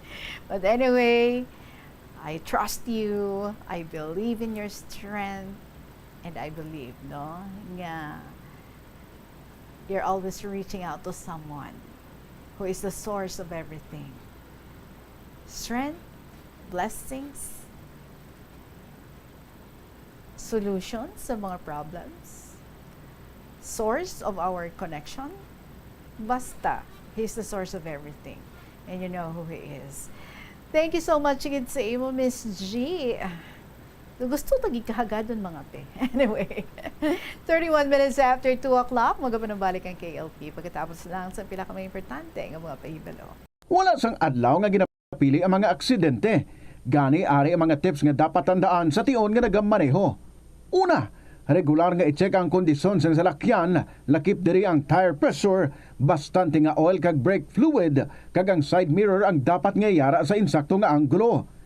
Siguraduhon nga hugot pa ang mga breakers kag matinlo ang air filter. Ikaduha, mag-seatbelt apisar malapit lang ang kaduan. Ikatatlo, mag-signal sa tion nga nagaliko. I-on ang signal light kung ikaw ang yara sa ginabanta 300 katapaka halin sa imo likuan. Ini nga pahanumdom ang ginadulong sa imo sang the #1 and most trusted radio network in the country, Bombo Radio Philippines. Basta Radio Bombo! Hindi man malain ang mag-loan, ilabi na kun major ang imo balaklon. Kaangay abis ang balay o kun salakyan nga kinahanglanon mo gid. Apang panugyan bala sa mga eksperto, kun dako gid ang imo baklon, ang cash gihapon ang best, safest kag cheapest nga option. Kun cash ang imo gamiton, malikawan mo ang interest kag sampaw-sampaw nga utang nga masami naga-require pa sang binulan o kun tinuig antes mo mabayaran. Apang paminsara nga kun ikaw may sinuptan sa bangko, mahimo pa ini makatipon sang interest nga mahimo mo bukadon sa tion sang purchase. Ini nga pahanumdom ang ginadulong sa imo sang the #1 and most trusted radio network in the country, Bombo Radio Philippines. Basta Radio Bombo! Yari ang mga simple nga pagiagod makakinot sang tubig. Hindi mag-shower o kung maligo sang malawig. Sa sulod sang panimalay, kalabanan sang tubig ang ginausar sa pagpaligo. Nagalabot sa 24% sang tubig sa panimalay ang natigana sa pagpaligo sa mga miyembro sini. Ang pagpanubo sang tiyempo sa pagpaligo sang 2 ka minutos ang makabuhin sang 30% sang ginakonsumo nga tubig. Maggamit sang shower timer o kung mag-set sang alarm sa imo cellphone kag ilimit lamang sa 4 ka minuto ang pagpaligo. Kung nagagamit sang shower kag nagahulat pa sa pag-init sang tubig, saluda sang balde ang nagailig nga mabugnaw nga tubig kay sarang paining nga magamit. Nakahibalo ka bala nga ang color ang makaapekto sang imo nga modo? Santo sa pagtuon sang American Home Shield, mayara sang correlation ang color kag mood. Kaangay sang pula nga nagapataas ang blood pressure kag heart rate. Apang mas maayo ang duag nga pula kunyara ini sa kusina, bangod mas nagapagana ini sa pagkaon. Ang shades nga blue kag green ang ginaabiso sa mga psychologist nga nagakadapat yara sa sulod sang imo kwarto, bangod ini ang nagapakalma sa paminsaron sang tao. Yari nga mga epektibo nga pamaagi agud mapabilin nga safe ang pagkaon sa imo pamilya. Ipabili ng katinlo. Maghugas sa mga kamot bago maguyat sa pagkaon. Kag masami nga himuon ini sa tiyon nga naghahanda ikaw sa pagkaon. Maghugas man sa mga kamot pagkatapos nga nagamit ikaw sa kasilyas. Hugasan kag tinluan sa maayo ang lamesa kag tanan nga mga kagamitan sa paghanda sa pagkaon. Siguraduhon man nga safe ang kusina kag pagkaon gikan sa mga insekto, mga peste kag iban pa nga mga sapat. Ini nga pahanumdom ang ginadulong sa imo sang the #1 and most trusted radio network in the country, Bombo Radio Philippines. Basta Radio Bombo! Ang tumandok sang Haro Iloilo City nga si Melquiades Gamboa Ihereyos ang pinakauna nga Filipino nga nagtapos sang Doctor of Laws degree sa prestihiyoso nga Oxford University. Nagserbe man si Gamboa bilang Philippine Ambassador to India sa 1956 tubtob sang 1958, subong man sa United Nations kag sa Court of St. James. Nagsulat si Gamboa sang pila ka mga libro kaangay sang An Introduction to Philippine Law kag a Dictionary of International Law and Diplomacy. Ang pagpanguyab ang hindi man dapat kahangawan suno sa mga eksperto bangod isa ini ka natural nga proseso bilang response sa kakapoy apang ang ginpaandam sa mga eksperto amo ang sobra-sobra nga pagpanguyab sa diin. Moving on with our next story, here's one from NB, ang episode God's Help in Times of Temptation. Mahal kong Tita Regine.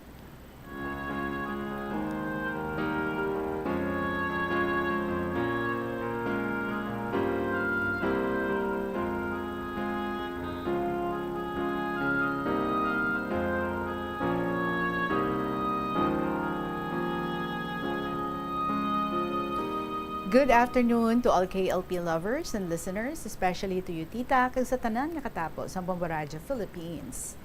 Tita Regine, many things may happen anywhere, in every nook and corner of the Philippines. We're now surrounded by temptations, and if you lack self-discipline, halog ang imo relasyon sa aton mahal nga Diyos nga aton maluluwas, dali kagid mabiktima. Hindi sa Diyos naghalin ang temptasyon. Parehas ang tao nga maluyagon kung ano ang nakita sa iba, iya na desire, gusto nga ang kunon, maskin hindi kaya sang iya bulsa, hasta mangawat na lang para makaangkon sang butang nga marahalon. Pero hindi di amayad, sala ang magpangawat. Ginbayular mo ang ikapito nga sugo sang aton mahal nga Diyos. Kung madakpan ikaw, mapriso ikaw, kagahuruya sa publiko. Why not work to earn money for your needs? God said, "Man, help yourself, that I will help you." Kahit papaano, kung ikaw nagatinguha, pagtrabaho, ang grasya nagasulod sa bulsa mo. Kagwaay ikaw atraso sa Ginoo, kag sa imo isig pareho. Malinong ang huna-huna mo, limpyo ang konsensya mo. Tadlong ang pagpanaw mo, why disturbo, kagwaay sang may matandog sa imo. I think it is really true that God always helps you in times of temptation. Pero paano? Ang sabat, likawan mo. Pareha sa isa ka babae, gwapa siya, nagapa-attract sa imo, ano himuon mo, patulan mo, ay sus, likawan mo, hindi gid mag-entertain. Hindi mo siya kilala, delikado basi i-trap ka niya. Since hindi nami ang sa isip mo, that's something to help you avoid such temptation. Importante ang paghalong, maskin sa ano lang nga bagay nga imo buhaton. Abi mo tumaayo, pero not knowing, hindi di ay tumaayo, hindi di ay tuamo, sala ang ginhimo mo. Try hard to know people around you, even your friends. Remember, there are friends who destroy, nga itulod ikaw sa kalautan. While there are some who are sincere and faithful to help you avoid temptation, our good Lord protects us from bad people who have the evil desire to harm you. Maskin daw ano ka-close ang friendship ninyo, kag nakita ka naga-excel, ang tendency i-pull down ikaw tungod sa kahisa. Either i-influence ka sa bisyo or do any other thing na mapahamak ikaw. Be alert to to call immediately our protector, our Savior, Lord Jesus, to protect you and save you. Kung hugot ang imo trust and faith in our Creator, by all means, maskin sa bi ikaw sang kamatayon, or you're surrounded by many temptations, salbaron na gid ikaw, paagi sa iya gahom. Hindi niya ikaw pagpabayan o kung itugyan sa mga temptasyon. Ang panulay permi nagaupod sa aton nga waay sungay, hindi mo di makilala, kay disente siya, gwapo siya, maayo ang approach, kag maayo mag-istorya. Mawili ka, kag igo mo mahibaluan, nadula na imo kahita. Gani pangamuyo gid sa imo pagpanglakaton, hindi magkahadlok, si Lord ara permi sa imo luyo, handa sa pagpangapin sa imo sa oras-oras nga tanan. From God's promises to you, God's help in times of temptation, James chapter 1 verses 12 to 18, happy is the person who remains faithful under trials, because when he succeeds in passing such a test, he will receive as his reward the life which God has promised to those who love him. If a person is tempted by such trials, he must not say, "This temptation comes from God." For God cannot be tempted by evil, and he himself tempts no one. But a person is tempted when he is drawn in it, trapped by his own evil desire. Then his evil desire conceives and gives birth to sin. And sin, when it is full grown, gives birth to death. Do not be deceived, my dear brothers. Every good gift and every perfect present comes from heaven. It comes down from God, the creator of the heavenly lights, who does not change or cause darkness by turning. By his own will, he brought us into being through the word of truth, so that we should have first place among all his creatures. Hebrews chapter 4, verses 14 to 16. Let us then hold firmly to the faith we profess, for we have a great high priest who has gone into the very presence of God, Jesus, the Son of God. Our high priest is not one who cannot feel sympathy for our weakness. On the contrary, we have a high priest who was tempted in every way that we are, but did not sin. Let us have confidence then and approach God's throne where there is grace. There we will receive mercy and find grace to help us just when we need it. And sa Corinthians chapter 10 verses 1 to 13, gusto ko mo i-remind my brothers what happened to our ancestors who followed Moses. They were all under the protection of the cloud and all passed safely through the Red Sea. In the cloud and in the sea, they were all baptized as followers of Moses. Ang tanan nagkaon the same spiritual bread, kag nag-inom the same spiritual drink. They drank from the spiritual rock that went with them, and that rock was Christ himself. But even then, God was not pleased with most of them, and so their dead bodies were scattered over the desert. Now, all of this is an example for us to warn us not to desire evil things, as they did, nor to worship idols, as some of them did. Ang scripture nagasiling, the people sat down to a feast which turned into an orgy of drinking and sex. We must not be guilty of sexual immorality, as some of them were, and in one day 23,000 of them fell dead. We must not put the Lord to the test, as some of them did, and they were killed by snakes. We must not complain, as some of them did, and they were destroyed by the angel of death. Ang tanan nga ini nga mga nagkalatagbo sa ila as examples for others, and they were written down as a warning for us. For we live at a time when the end is about to come. So kung sino man, whoever thinks he is standing firm had better be careful that he does not fall. Kada test o kung pagtilaw nga imo na eksperyensyahan is the kind that normally come to people. But God keeps His promise, kag hindi niya pag-i-allow nga kita i-test beyond our power to remain firm. At the time you are to put to the test, He will give you the strength to endure it and to provide you with a way out. So thank you, Tita. More power sa program, and may God bless you and your family always in B, sang Iloilo Province.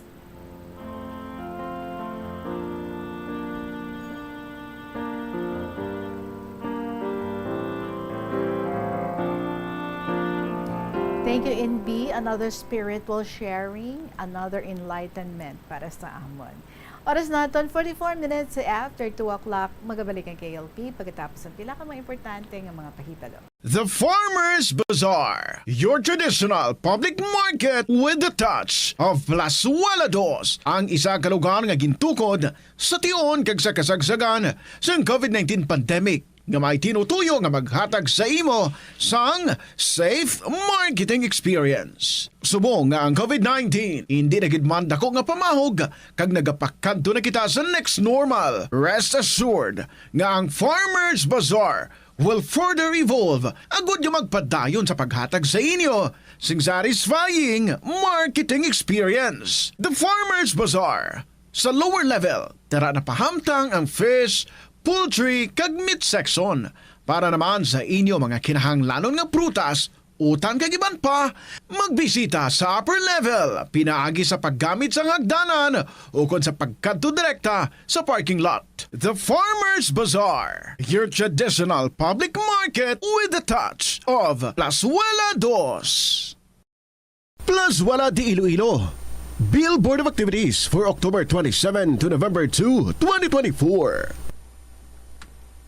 Songs that are mostly from the past millennium ang saliwat magadominar sa Plaza Mayor sa Plazuela de Iloilo, kaupo ng Retro Band.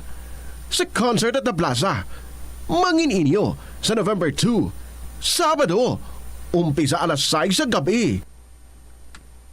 Sa tion sa musical show, napulo ka mga matahom nga Plazuela de Iloilo Special Edition mugs kag madamo mga iba na iga-paraffle sa masuki sa Plazuela de Iloilo. Sa November 3, Domingo, ginaagdang tanan nga mangin kabahin sa Eucharistic celebration nga pagkahiwaton sa Latolda sa among adlaw alas 11 sa aga. Sa tiyon sang Holy Mass, pangayoon naton sa Ginoo nga magpadala siya sa madamo nga mga anghel agud pahumukon ang tagipusoon sa mga lideres sang conflicting nations para madasig nga magpanumbalik ang global peace. Plazuela de Iloilo, we remain to be one with you in a common hope for a better community and a progressive country in 2024. Tita Regine, na-remember ko subong ang mga iban pa nga mga advices ni tatay sa akon.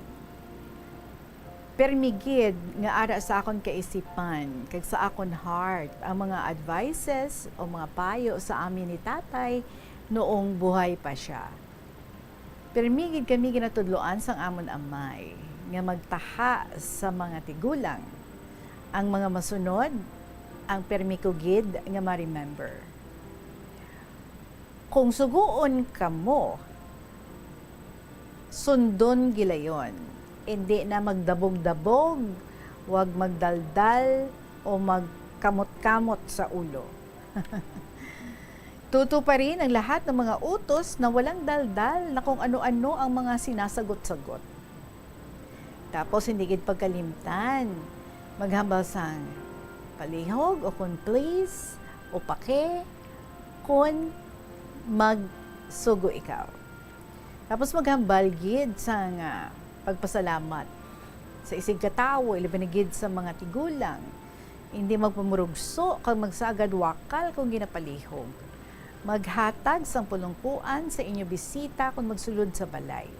Kung may ginakaon, hindi pagkalipatan ang magpangagda sa iban nga tao, kapin pa sa mga ginikanan.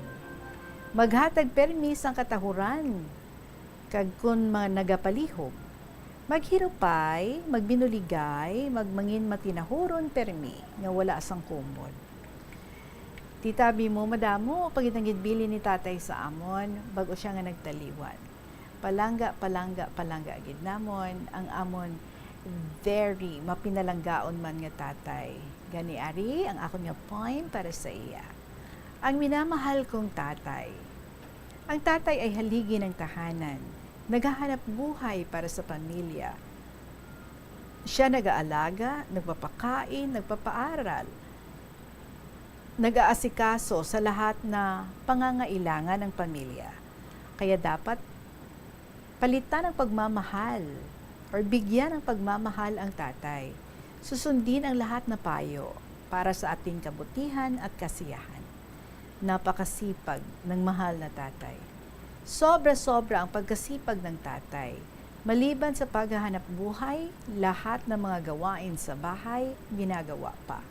Kung may pinupuntahan na trabaho, maraming dala para sa mga bata. Talagang maalalahanin ng tatay.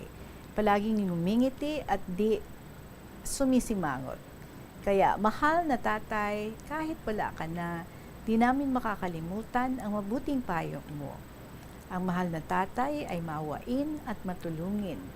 Walang hinto sa pagtrabaho para sa kasiyahan ng pamilya. Kaya sa walang tigil na pagtrabaho, nagkasakit at kinuha ni Lord. Tatay, di namin kayo makakalimutan hanggang buhay kami. Mahal na mahal namin kayo. Maligayang maligaya na araw sa mga tatay at sana mahalin ninyo ang inyong tatay. Mahirap at malungkot pag walang tatay. Nagmamahal, Lola Amparing. Tita Regine, abi mo tubtob subong, hindi ko giniya makalimtan, no? Ang ginapayo ng mahal na tatay nga dapat respetuhon gid ang mga tigulang, hindi magsinggit-singgit, hindi magkusmod-kusmod kung ginalihog ikaw o kung ginasugo ikaw. Kaya ti ang grasya, ang awa ng puong may kapal, madaling makamtan. Hindi magdabog-dabog, magkuskus ang ulo kung ginawa palihog. Amurgid na, no, Tita Regine, ang hindi ko gid makalimtan mga payo sa amo ni tatay. Kag siyempre, dapat palanggaon tagid ang ato nga mga amay. So, I love you so much, tatay. Salamat sa maraming mga payo na binigay sa amin. Sayang, temprano ka pa kinuha ni Lord sa edad nga 42 years old lang. Pero paalam, mahal namin na tatay. Payo ko sa mga kabataan ngayon, mahalin ninyo ang mga tatay nyo. Mahirap at malungkot pag walang tatay. So ulit, maraming salamat. From Lola Amparing.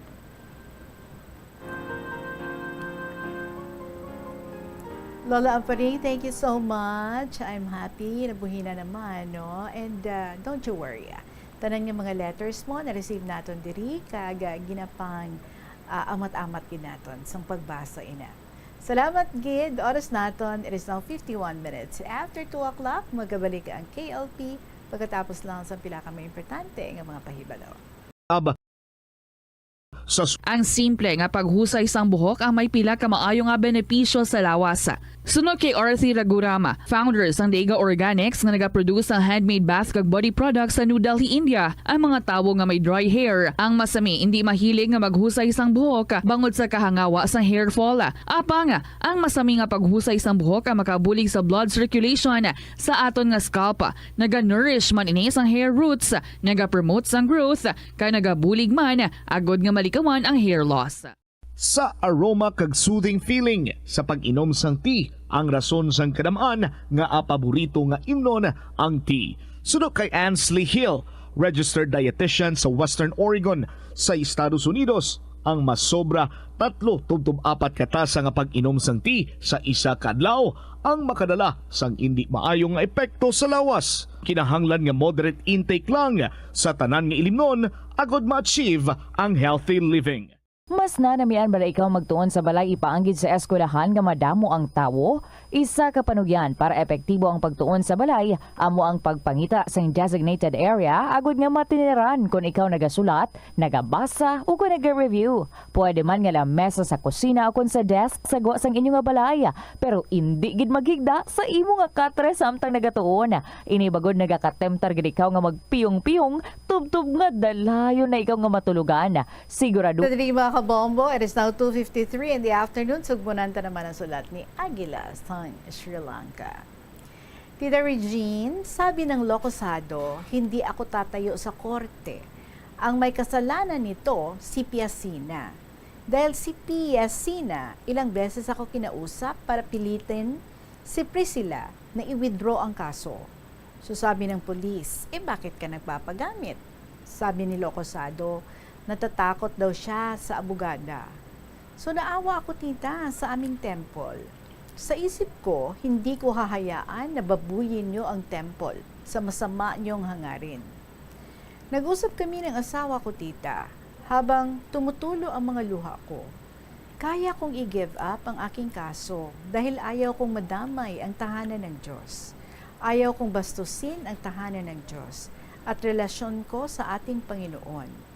Hindi ako papayag na ang temple magdusa dahil lang sa akin.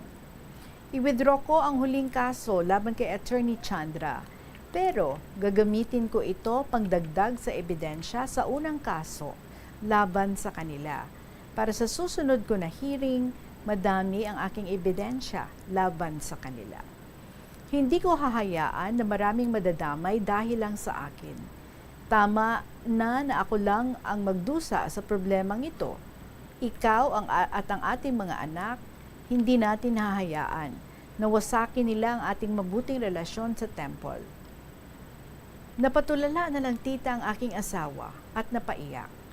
Ang mga disipulo tita handa ring tumayo sa aking side. Nakakalungkot tita, mas pipiliin ko ang magpakumbaba kaysa magkagulo-gulo ang temple. Nakakalungkot lang na pati mga disipulo handang kontrahin ang aming pinuno at hindi ko hahayaan na humantong sa ganitong eksena, tita. Bumalik kami kinabukasan sa Watigama Police Station. Sinalubong ako agad ng CI at dinala ako sa opisina na maraming nakapila. Pinadiretso ako sa loob. Nakatingin ako sa labas, sa isip-isip ko, total, wala pang aking asawa, sila ang dapat unahin. Kasi mas sila ang nauna sa akin. Habang kausap ako ng isang opisyal, ang mata ko sa mga tao. Nagpapahiwatig ako sa opisyal na unahin ang mga tao sa labas, total settlement na lang ako at madali ang pirma. Dinala ako sa sariling office ng opisyal, nagbiro ang CI, ikaw na talaga ang inuna namin, ma'am. Pabiro niyang sinabi. Sabi ko, salamat sir. Total, may tiwala naman ako sa iyo eh. So nagtawanan na lang kaming lahat tita. At ako pinagawa sa blotter na i-close case ko ang pangalawang kaso laban sa tatlo. Sa kay Mr. P, Locosado at sa kapatid na abogada ng suspect.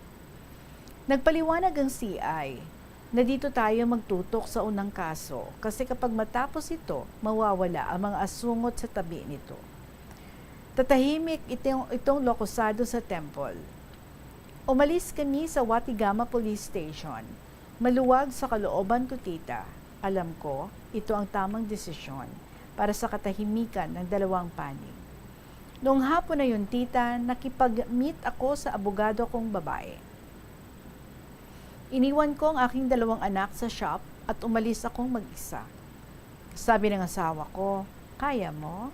Sabi ko, ang intindihin mo ang trabaho mo at habang nagtatrabaho ka, ang mata mo sa ating dalawang anak. Baka tumawid ng highway at pumanhik sa temple na hindi mo alam. Delikado, maraming sasakyan. Sabi niya, ako na bahala dito.